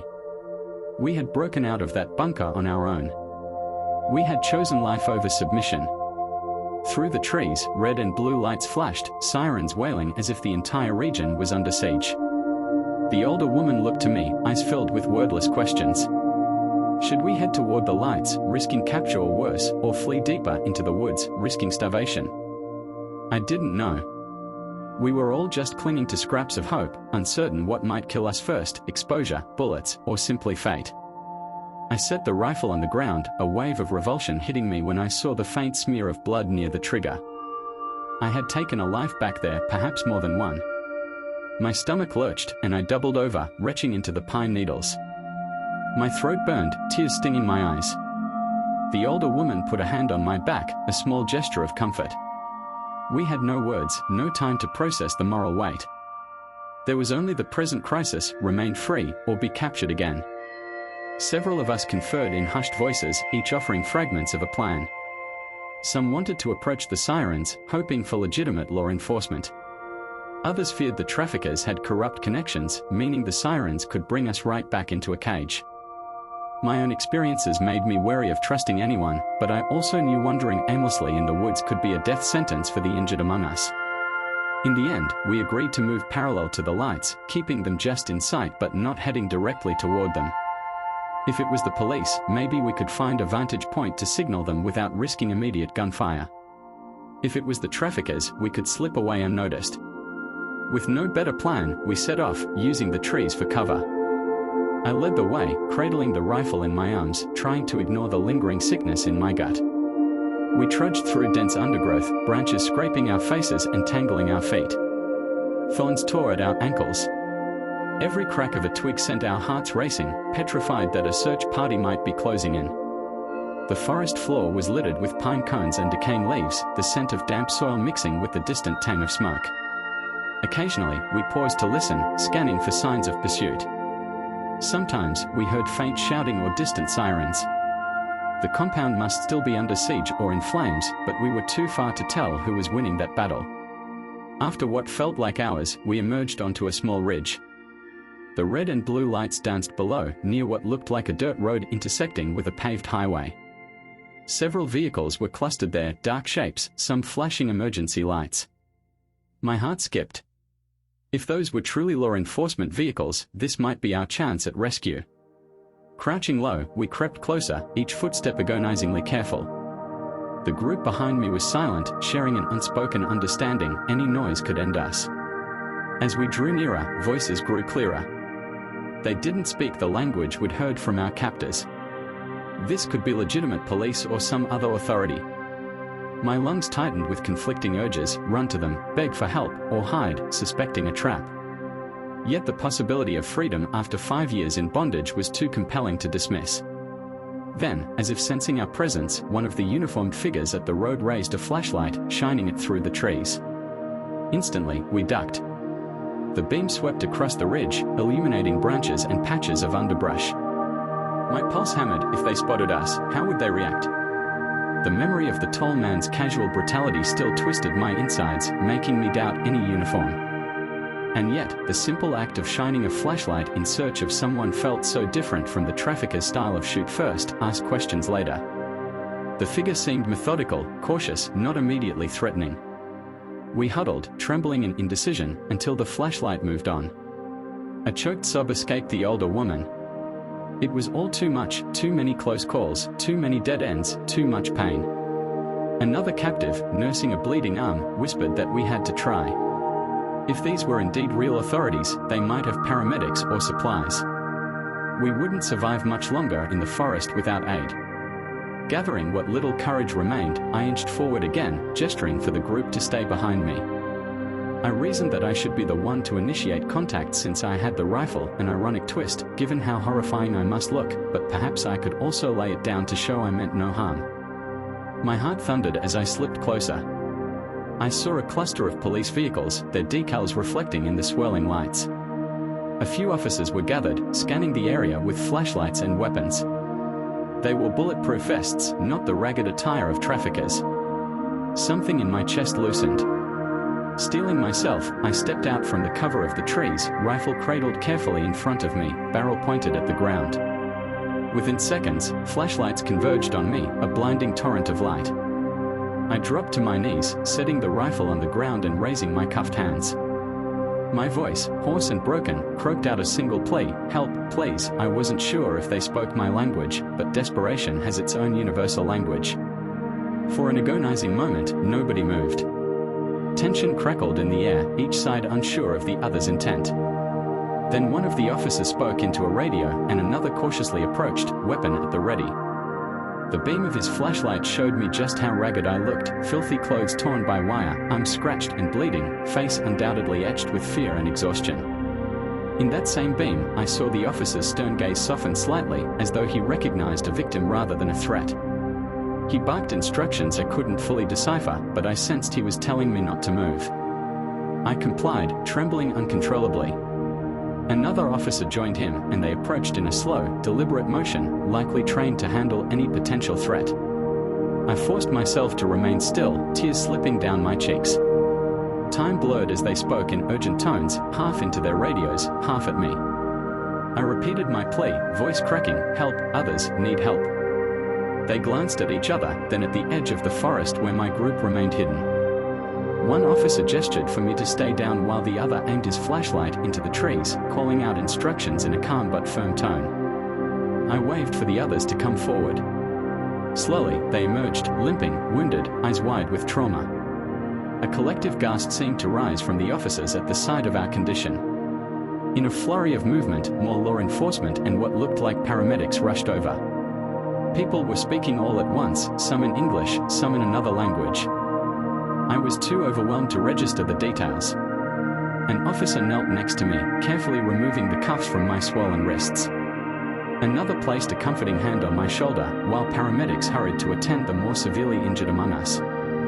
That's when the floodgates opened within me. Every suppressed sob, every tear of anguish poured out in a torrent. I crumpled onto the cold asphalt, weeping in great, ragged heaves, the enormity of 5 years of captivity crashing down. I heard others crying too, in relief, pain, or both. The officers tried to reassure us, their voices distant and muffled in the haze of my unraveling emotions. I managed to lift my head, locking eyes with one of the paramedics. He was young, face etched with concern. "You're safe now," he said, his voice gentle. "We'll get you help."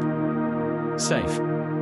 The word reverberated through my mind like a foreign concept, something I'd almost forgotten could exist. My body still braced for a blow, flinching whenever someone moved too quickly. But they were gentle, guiding us toward ambulances, covering us with blankets, asking if we had any other injuries. The older woman clung to my hand, eyes wet with tears. A sense of collective disbelief enveloped us. None of us had truly believed we could survive this long, let alone find ourselves on the verge of rescue. Even as they led me into an ambulance, a voice inside whispered caution. "Survival doesn't end here," it said. The road to recovery would be grueling. The nightmares, the flashbacks, the scars, those would remain long after the captors were behind bars. But for the first time in 5 years, I saw the faint glimmer of a future that wasn't dominated by chains and fear. The paramedic shone a light in my eyes, checking my pupils, then started cleaning a deep scratch on my arm. Pain flared, but it was a clean, stinging kind of pain, unaccompanied by cruelty. I studied his uniform, the badges on his shoulders, feeling an almost childlike wonder at encountering someone whose job was to help, not to harm. Outside, the swirl of red and blue lights cast dancing shadows across the forest. More ambulances arrived, more officers spread out, presumably to secure the area or chase down any fleeing traffickers. I heard a helicopter's thrum overhead, shining a spotlight into the trees. The compound, once a place of suffocating captivity, was presumably in flames or under siege. My breath hitched as I recalled the tall man. I had no idea if he'd been captured or if he'd slipped away, leaving chaos in his wake. The thought terrified me, but I couldn't cling to that fear now. I had to believe justice was coming. Another captive was brought into the ambulance with me, face ashen. A paramedic pressed gauze to a wound on their shoulder. They gazed at me, and though we lacked a shared language, we exchanged a small nod. We'd done the unimaginable, we had survived. Tears welled up again, but this time they weren't purely of despair. Something else took shape, a fierce, fragile hope that maybe, just maybe, the darkness was lifting. Night blurred into day. Or day into night. I lost track. My eyes fluttered open and shut, lulled by exhaustion. At some point, I realized we'd arrived at a hospital, bright lights streaking past the ambulance windows. Then came a flurry of medical staff, hushed voices, the beep of monitors. They placed N4 in my arm. I tensed at the prick of the needle, but forced myself to remain calm. These people were healers, not tormentors. Over the next hours, they administered painkillers, checked my injuries, spoke gentle reassurances I barely comprehended. Eventually, a woman who seemed to be an official of some sort, maybe a translator or a social worker, stepped into my curtained cubicle. She spoke softly, trying to piece together my story with broken phrases in a language we both somewhat understood.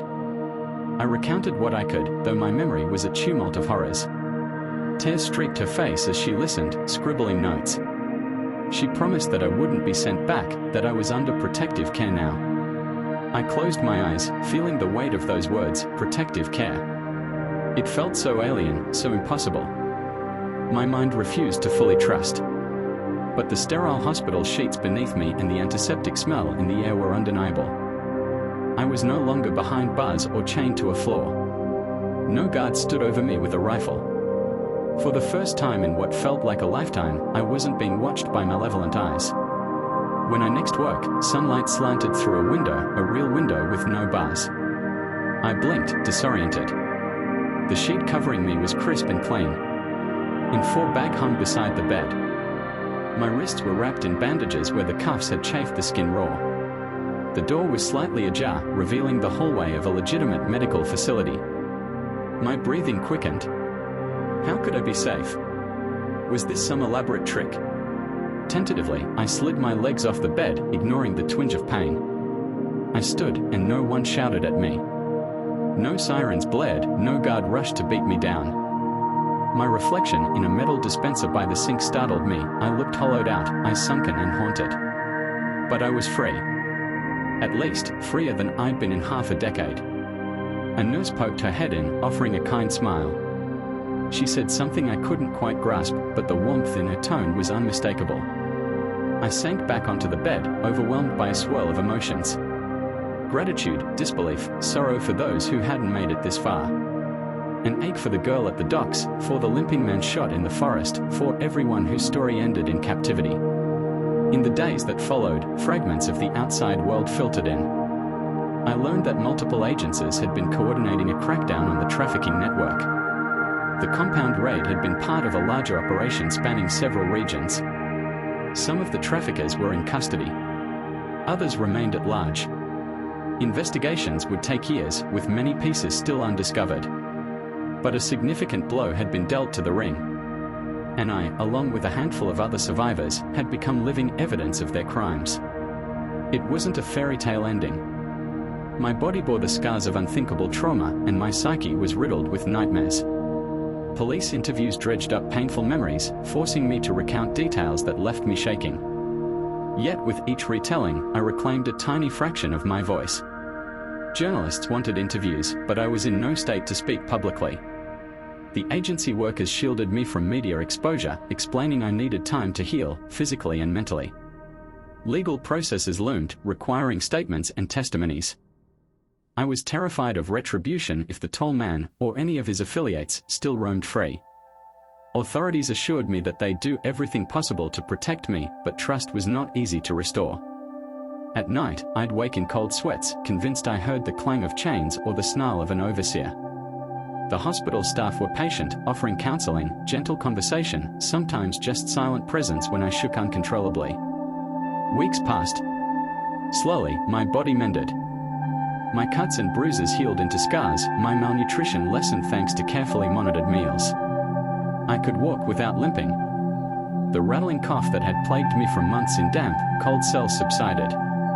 On some mornings, I even managed to step outside and feel the sun on my face, fresh air filling my lungs without the stench of decay and fear. Yet the emotional wounds ran far deeper.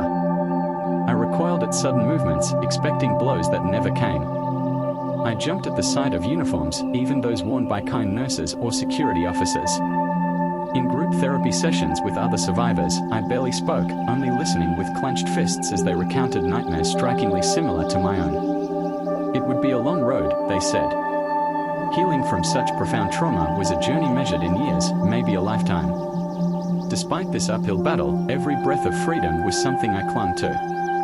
The flutter of a curtain in a gentle breeze, the rustle of a newspaper in the hospital's waiting room, the hum of conversation in a cafeteria, these ordinary sounds and sights carried a surreal comfort. I tried to remind myself each day I survived. That simple fact sometimes reduced me to tears.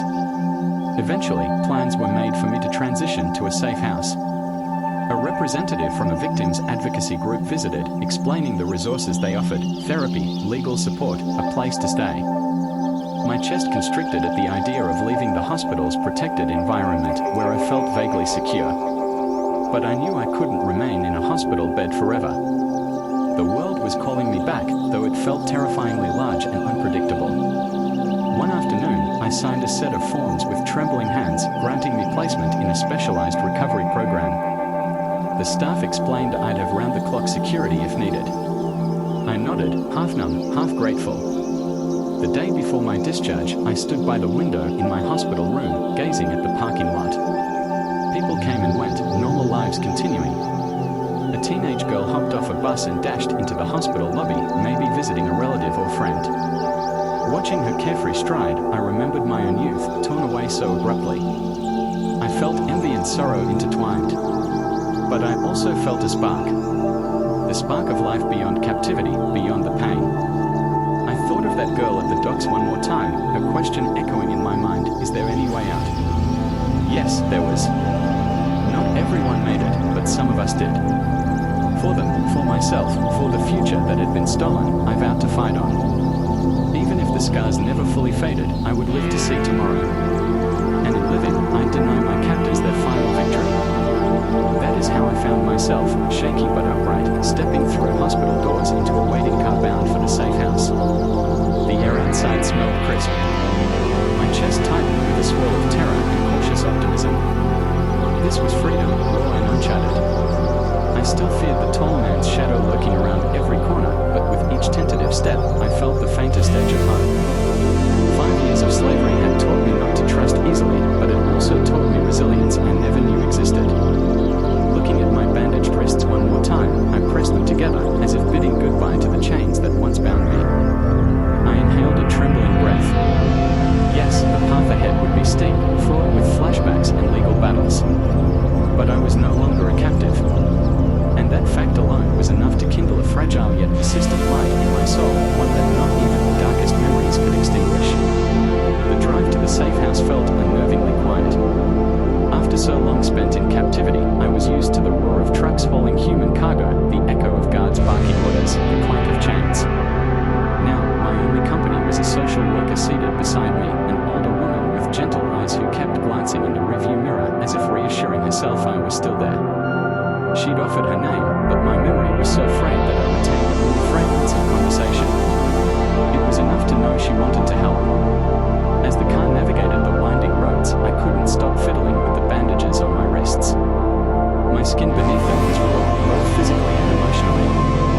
The sedation from the hospital was wearing off, leaving me with a dull ache in my muscles and a sharper ache in my chest. I stared at the blur of trees rushing by outside, half expecting an armed convoy of traffickers to appear around the next bend. Are you okay? The social worker asked softly, her gaze flicking again to the rearview mirror. I found it hard to look her in the eye, so I kept my attention on the passing landscape. My voice, hoarse from disuse, came out barely above a whisper. I don't know, I said. It was the most honest response I could give. Fear still coiled around me, but a flicker of gratitude lingered at the edges of my mind. Gratitude that I was in a normal car on a real road, heading to a place that wasn't locked behind razor wire. The safe house turned out to be a modest building tucked behind tall hedges, with a small lawn out front and a narrow driveway. The social worker eased the car to a stop, then stepped out to open my door. I willed my legs to move, ignoring the tremor in my knees. The air outside was cool and carried the scent of damp earth. A bird trilled from somewhere nearby, startling me. I reflexively cowered, as though expecting a shout or gunshot to follow. But nothing came. The social worker extended a hand, not touching me without permission, but offering the possibility of support. I forced myself to nod, letting her guide me up a short path to the front door. Inside, the smell of fresh paint and cleaning supplies reminded me this was a recently prepared facility, likely part of a network for rescued trafficking survivors. The walls were painted a pale yellow, and there was a small couch in the living area, stacked with blankets. I could see down a hallway to what looked like a kitchenette, with a table and a few chairs.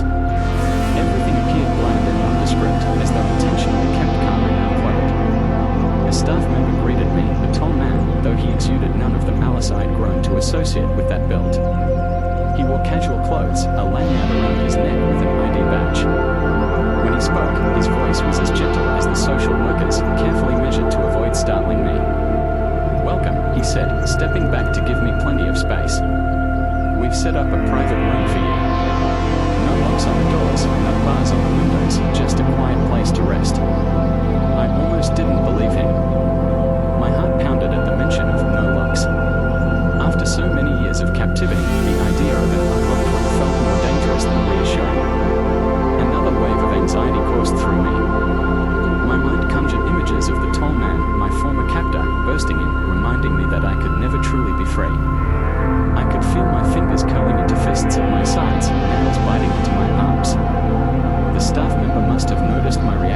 because he took a step back, raising his hands in a non-threatening gesture. "I know it's a lot right now," he said. "You can take your time getting used to the place." Nodding numbly, I let them lead me down the hallway. My private room was small, a single bed with a neat, folded blanket, a nightstand, and a lamp. A window overlooked a backyard bordered by the same tall hedges. There was a door to an attached bathroom, which they assured me was all mine, no sharing. My throat tightened at the notion of privacy. Even at the hospital, there'd been bustling staff in and out. Now, the idea of shutting the door and being alone brought a mixture of relief and more terror. Alone was how I'd spent many nights in captivity, with no one to help if something went wrong. The social worker placed a duffel bag on the bed. Some clean clothes and basic toiletries, she explained. All donated. You can change into whatever you like. I stood there, arms hanging limply at my sides, not sure how to respond. She gave me a small, understanding smile and gestured that she'd give me space.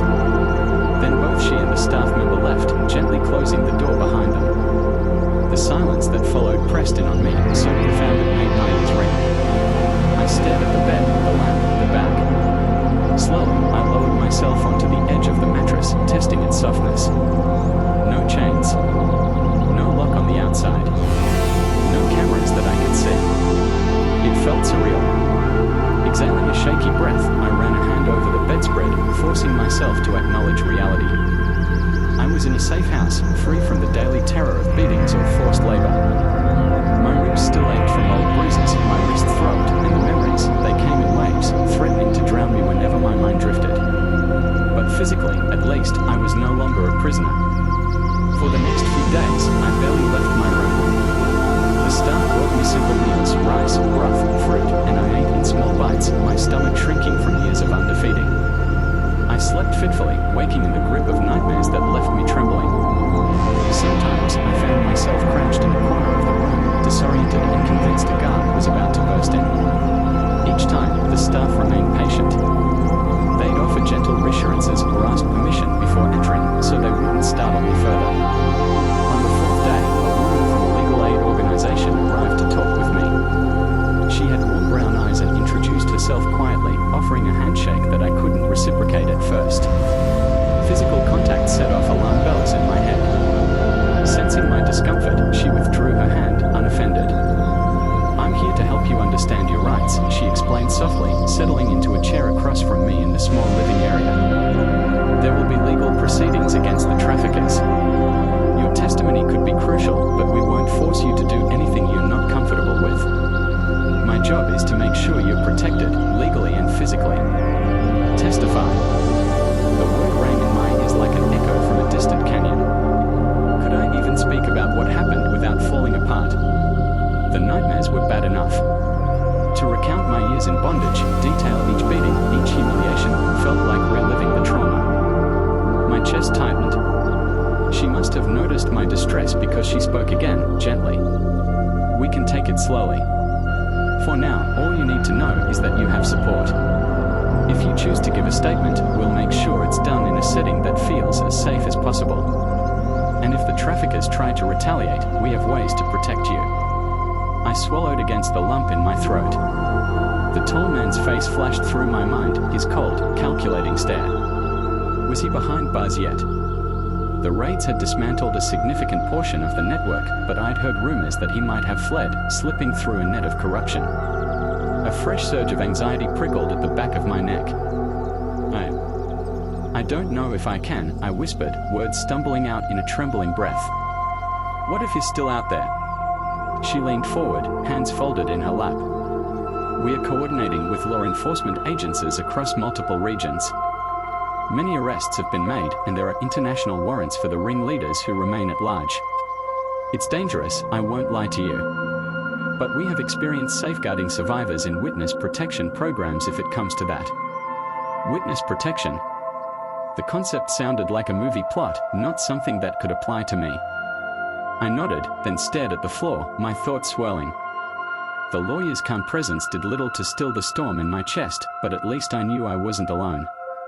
She left me a stack of pamphlets about survivors' rights, therapy services, and shelters. It felt overwhelming. That night, I dreamed of the estate again, the flickering light bulb in my dingy cell, the moans of other captives drifting through the walls, the sickening crunch of a guard's boot. Waking up drenched in sweat, I pressed a hand to my racing heart, biting down on a scream. The walls of the safe house came into focus, yellow paint, a small lamp, no bars. I was free. But I also felt like I was still there, 5 years pinned to my skin like an inescapable brand. Days turned into a tentative routine. The staff encouraged me to join brief therapy sessions. There was a counselor, soft-spoken, with empathetic eyes, who specialized in trauma survivors. I dreaded the idea of talking, but she reassured me that simply being present was enough for a start. So I sat in on group sessions, listening to others share their stories. Each account was harrowing, a mosaic of pain and resilience.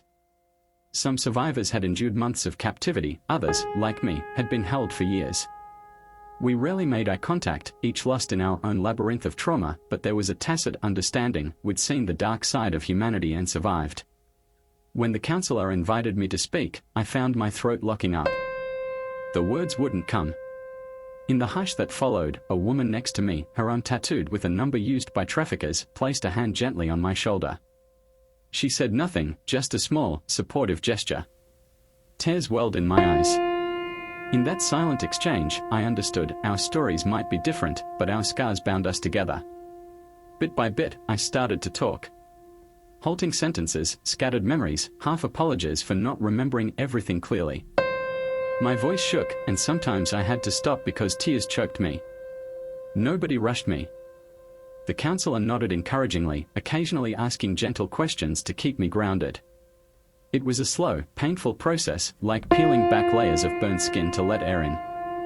One afternoon, as I was pacing the small backyard, trying to catch my breath after a flashback, I heard commotion by the front gate.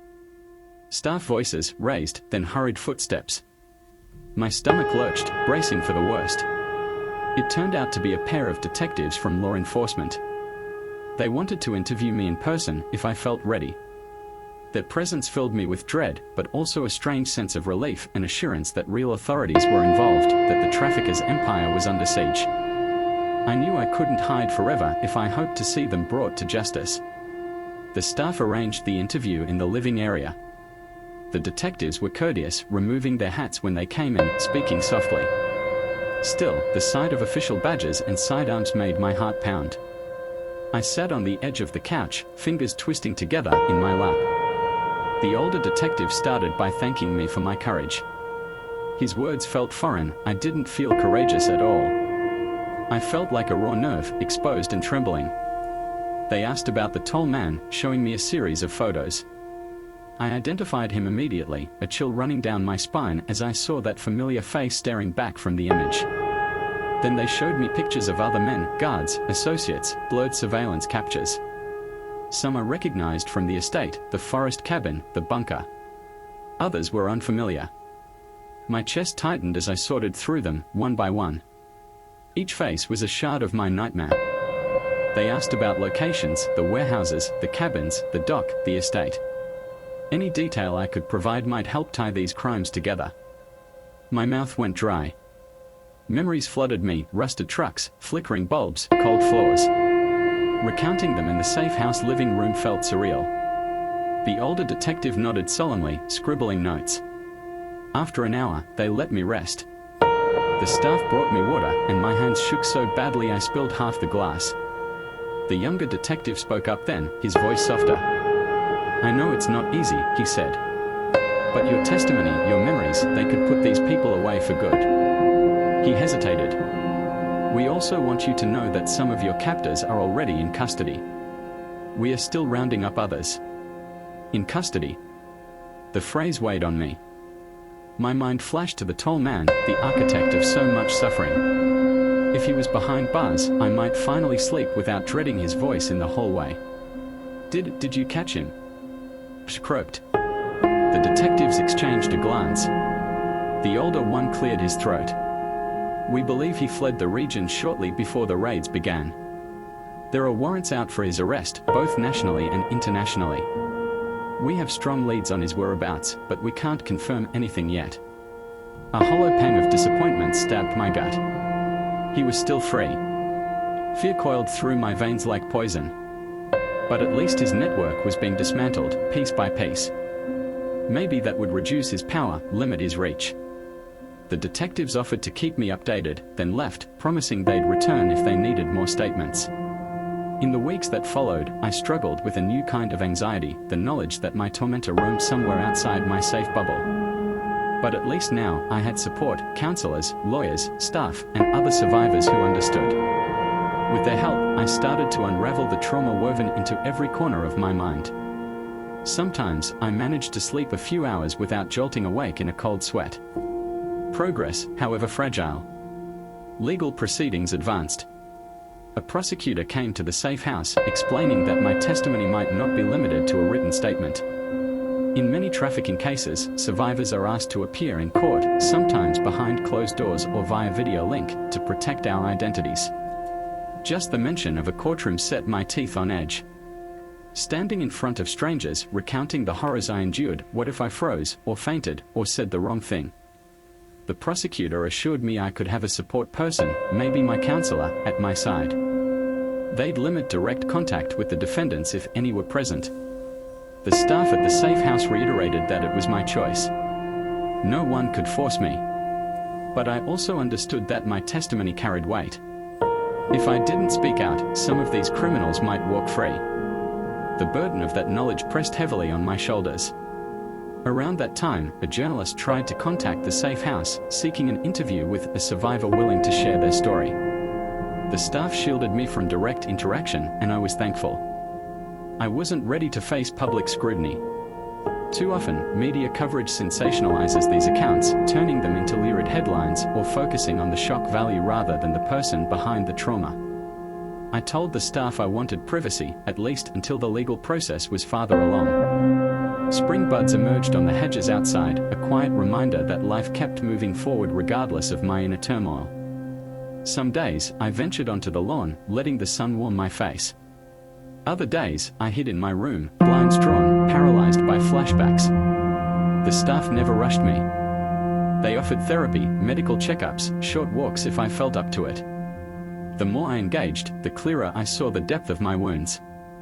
My memory was patchy, my ability to trust others near zero. But a small spark of determination kept me from surrendering to despair.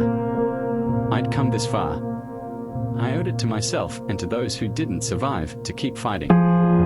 One sunny afternoon, the counselor proposed an exercise. We would stand in the backyard, eyes closed, focusing on the present moment's sounds and smells. The gentle rustle of leaves, the faint smell of cut grass, a dog barking in the distance. At first, it made my heart race. I was used to being hypervigilant, scanning for threats. But slowly, I realized nothing in this place wanted to harm me. The gentle breeze was just that, a breeze, not a sign of impending doom. Tears leaked from the corners of my closed eyes as I let myself absorb the safety of that moment. Behind the scenes, the legal aid team and detectives continued their pursuit of the tall man and his affiliates. Rumors surfaced that he'd been spotted in another country, hiding under a false identity. I braced for news of his capture, but none came. It was a lesson in patience. Large criminal enterprises don't collapse overnight. A part of me wondered if I'd ever truly feel safe knowing he was out there. Yet each day, I gained tiny increments of confidence. I could walk into the common area without flinching. I could talk softly with the staff or other survivors, learning basic facts about them. We rarely dwelled on each other's horrors, too painful and too personal, but we found solace in shared experiences of cautious laughter over small victories, a good night's sleep, a letter from a family member, a day without panic attacks. These little triumphs formed the fragile scaffolding of a new life. Then came a call from the prosecutor. A key trial date was approaching, involving several traffickers in custody. They wanted me to provide testimony by video link, ensuring I wouldn't have to sit in the same courtroom as the defendants. My heart pounded. It was earlier than I'd expected. My counselor helped me practice, walking me through the potential questions. The staff promised to remain close by. Still, the prospect terrified me. On the day of the testimony, the safe house set up a small room with a computer and a secure video connection. My hands shook so badly I could barely hold the microphone they gave me. The counselor stood beside me, resting a comforting hand on my shoulder. When the screen flickered to life, I saw a sterile courtroom, the judge, the prosecutor, the defense attorneys. My vision blurred with anxiety, and I wondered if they could see how broken I felt. The prosecutor introduced me to the court, stating that I was a witness in protective care. The defense tried to object, questioning my credibility. The judge allowed them to proceed with cross-examination, but only within strict boundaries. I clung to the counselor's reassuring presence. Summoning every ounce of courage, I recounted what I could about the traffickers who were currently on trial, the men from the bunkers, the ones who forced me onto trucks or struck me for disobedience. My voice trembled, tears escaping my eyes, but I forced the words out. It felt like stepping back into a dark pit of memory. Each detail cut like glass. Occasionally, the defense attorneys tried to poke holes in my account. Are you sure you saw them at that location, or might you be confusing them with someone else? The audacity of their questions made my fists clench, but the prosecutor objected whenever the defense got too aggressive. The judge overruled or sustained motions calmly. From the corner of my eye, I saw the counselor's empathy. She gently squeezed my shoulder, a silent message, "You're doing okay." When it ended, I slumped back in the chair, exhausted. The judge thanked me for my testimony, acknowledging the difficulty of speaking about such traumatic experiences. The video feed cut off. I stared at the blank screen, drained and shaky, struggling to remember how to breathe. The counselor handed me tissues, and I realized my face was wet with tears. Relief and fear intermingled, relief that I'd spoken my truth, fear of possible repercussions. News trickled in weeks later, some of the defendants had been found guilty. Decent prison sentences were handed down, though it would never undo the harm they caused. My counselor told me this was an important precedent, part of a broader crackdown. But the tall man still eluded capture. Sometimes I lay awake at night, imagining him flipping through photos of me, plotting revenge. I wished for a final resolution, one that might banish my nightmares. Real life, however, rarely ties up neatly. Eventually, I reached the point where I could transition out of the safe house. Another organization offered a halfway program in a different city, one with vocational training, psychological support, and a chance to restart. The staff here believed I was ready if I felt able. Part of me panicked at the thought of leaving the only safe haven I'd known since the hospital. But another part yearned for more independence, a step closer to normalcy. However one defines normal after years of enslavement. So on a brisk morning, the staff helped me pack the few belongings I'd acquired, donated clothes, basic toiletries, a few personal mementos. My counselor hugged me gently, tears shining in her eyes, and the social worker offered a warm handshake. The staff member who first showed me the unlocked room patted my shoulder with a proud smile. "You're stronger than you think," he said quietly. I left with a swirl of emotions, gratitude for their help, sadness to depart, fear of the unknown, and a kernel of excitement that perhaps life could move forward. The halfway program was located in a modest apartment complex where each survivor had a small studio space. My unit was simple, a bed, a table, a bathroom, a kitchenette. But it was mine, locked or unlocked at my own discretion. I found that locking it at night helped me feel safer, though ironically, it sometimes triggered memories of captivity. Trauma's paradoxes haunted me. Therapy continued weekly, sometimes twice a week. My counselor had referred me to a local specialist in PTSD. Our sessions were grueling, reliving flashbacks, learning grounding techniques, practicing ways to cope with triggers. We tried methods like guided imagery, journaling, slow breathing. The nightmares didn't vanish, but I learned to ride them out, reminding myself that I was no longer trapped. On rare nights, I slept through without waking in panic. Gradually, I met a few neighbors. Some were also survivors of trafficking, others were refugees from different tragedies. We bonded quietly, sharing small tasks like cooking communal meals or tidying the hallway. None of us were fully healed, each carrying invisible wounds. But companionship helped. We told jokes, or as close to jokes as we could muster, to lighten the mood. Sometimes, the laughter turned to sobs, and we'd hold each other in the corridor until we could breathe again. Through a job placement service, I found part-time work in a small cafe run by someone who understood the complexities of trauma.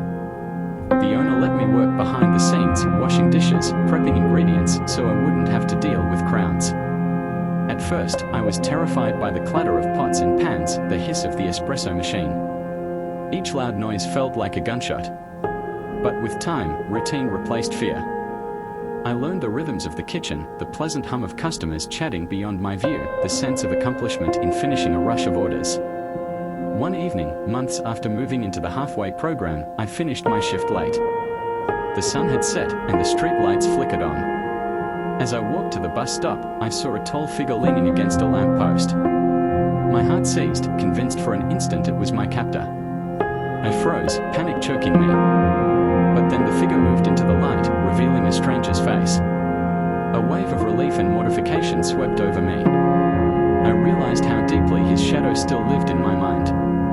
I swallowed back tears, forcing myself to keep walking. I refused to let fear govern me forever. Progress, though slow, was real.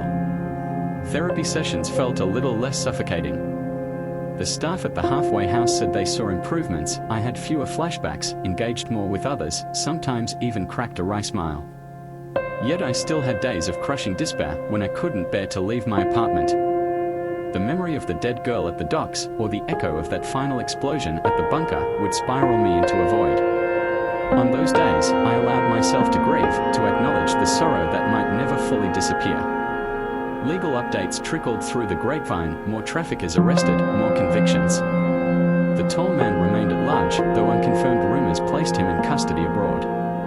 I wondered if I'd ever see definitive proof that he was caught. Perhaps it was better not to dwell on the possibility of his return. My counselor urged me to focus on the present, my ongoing recovery, the small pockets of hope in daily life. Eventually, I felt steady enough to speak with a journalist, not for sensational coverage, but to raise awareness about trafficking and the need for survivor support. The conversation was carefully arranged with the help of advocates, ensuring I retained control over what I shared. My hands shook throughout the interview, but the journalist was compassionate, asking about my journey rather than salacious details. When the piece was published, I read it with trembling hands. It was surreal to see my story framed in black and white, but it also felt like reclaiming a narrative that once belonged solely to my tormentors. Time moved on. I renewed my identification documents, an arduous process involving law enforcement references and witness protection protocols. But having an ID in my name again was liberating, as though I was finally recognized by society as a person rather than a ghost. With that ID, I opened a small bank account. The first time I deposited a paycheck from the cafe, tears welled up. I was earning legitimate money from my own labor. A far cry from those endless days of forced servitude under threat of a beating. Life settled into a semblance of normalcy I never thought I'd experience. I cooked my own meals, took short walks in the park, attended therapy, and worked. Sometimes, I even caught myself humming absent-mindedly in the cafe's kitchen. But I remained hyper-alert to my surroundings, scanning for signs of danger or anything that reminded me of the old life.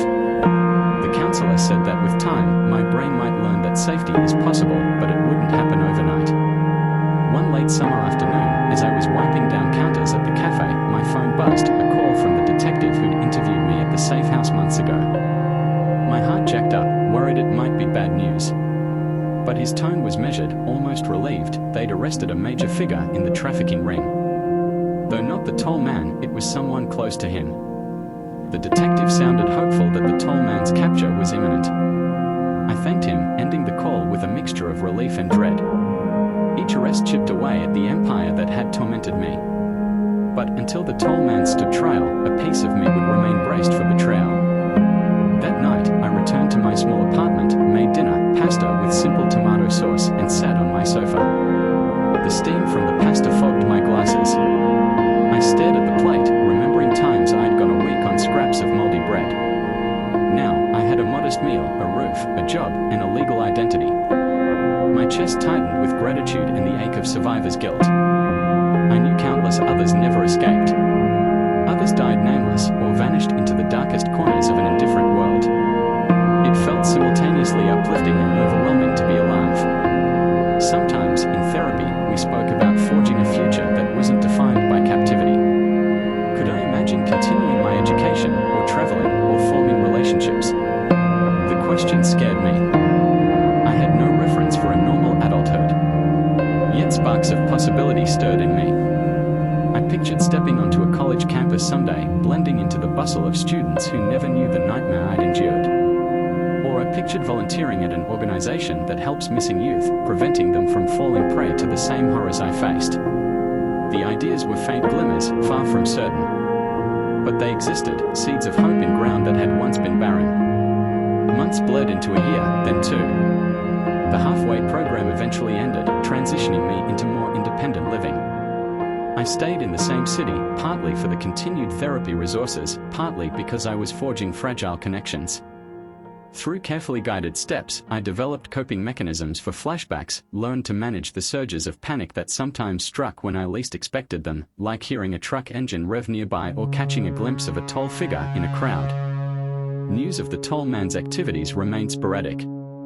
Sometimes, a rumor claimed he'd been spotted in a neighboring country. Another time, someone said he'd been arrested, but the official channels never confirmed it. I had to let go of the obsession, focusing instead on my daily steps toward healing. The legal team assured me they'd notify me immediately if the tall man was detained or if I needed to testify again. One bright morning, I woke from a rare dreamless sleep.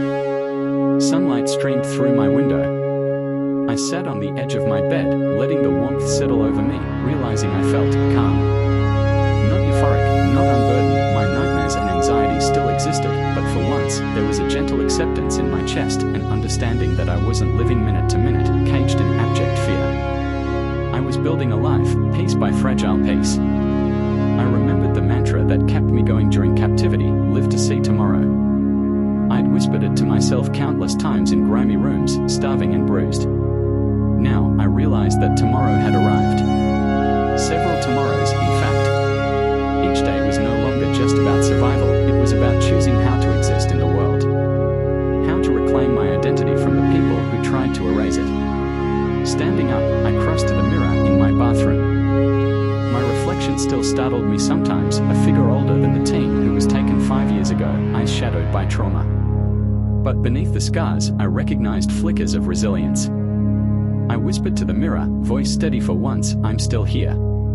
Tears slipped down my cheeks, but they were tears of release, not defeat. By afternoon, I headed out to the cafe, breathing in the mild air of early autumn. Leaves were turning gold and crimson, drifting onto sidewalks. I found a small joy in crunching them underfoot, an ordinary pleasure that once seemed unattainable. Passing a group of teenagers laughing on a corner, I felt a pang of nostalgia for a youth I never had. But it was softened by hope for the future. Maybe I could still find my own way, however unconventional. That evening, after cleaning endless dishes, I left the cafe and made a spur-of-the-moment decision to walk an extra block. There was a park I'd never visited, with a pond at its center. The lamps glowed softly as dusk settled in. I sat on a bench, watching a few ducks glide across the water. In the muted light, the reflection of the setting sun painted the surface in oranges and pinks. The scene was peaceful, a stark contrast to the years I'd spent in constant vigilance. My mind wandered to the other survivors I'd met along the way, the older woman who held my hand in the bunker, the one-handed captive who first unlocked our pen, the frightened girl I couldn't save at the docks, the people in therapy groups who overcame heartbreak to share laughter in the safe house. I carried each of them in my heart, the living and the lost. Their stories intersected with mine, forging a tapestry of pain and endurance that defied the traffickers' attempts to dehumanize us. I closed my eyes, letting the cool evening breeze wash over me. I thought about tomorrow again, what it meant now that I was free. There would still be nightmares, triggers, waves of anguish. But there would also be new relationships, deeper empathy, a chance to help others who'd been through the same hell. My captivity had changed me irrevocably, but it hadn't destroyed me. I opened my eyes, gazing at the reflection of the moon just beginning to rise over the pond. Its light danced on the ripples, fragile yet unwavering. I might never get the closure of seeing the tall man locked behind bars. But maybe closure wasn't a single event, maybe it was a journey of reclaiming each piece of myself that he and his associates tried to steal. Whether I eventually faced him in court or heard secondhand of his arrest, I now understood the real victory was living on my own terms, day by precious day. Standing from the bench, I inhaled, letting the crisp air fill my lungs. The sky was deepening into twilight.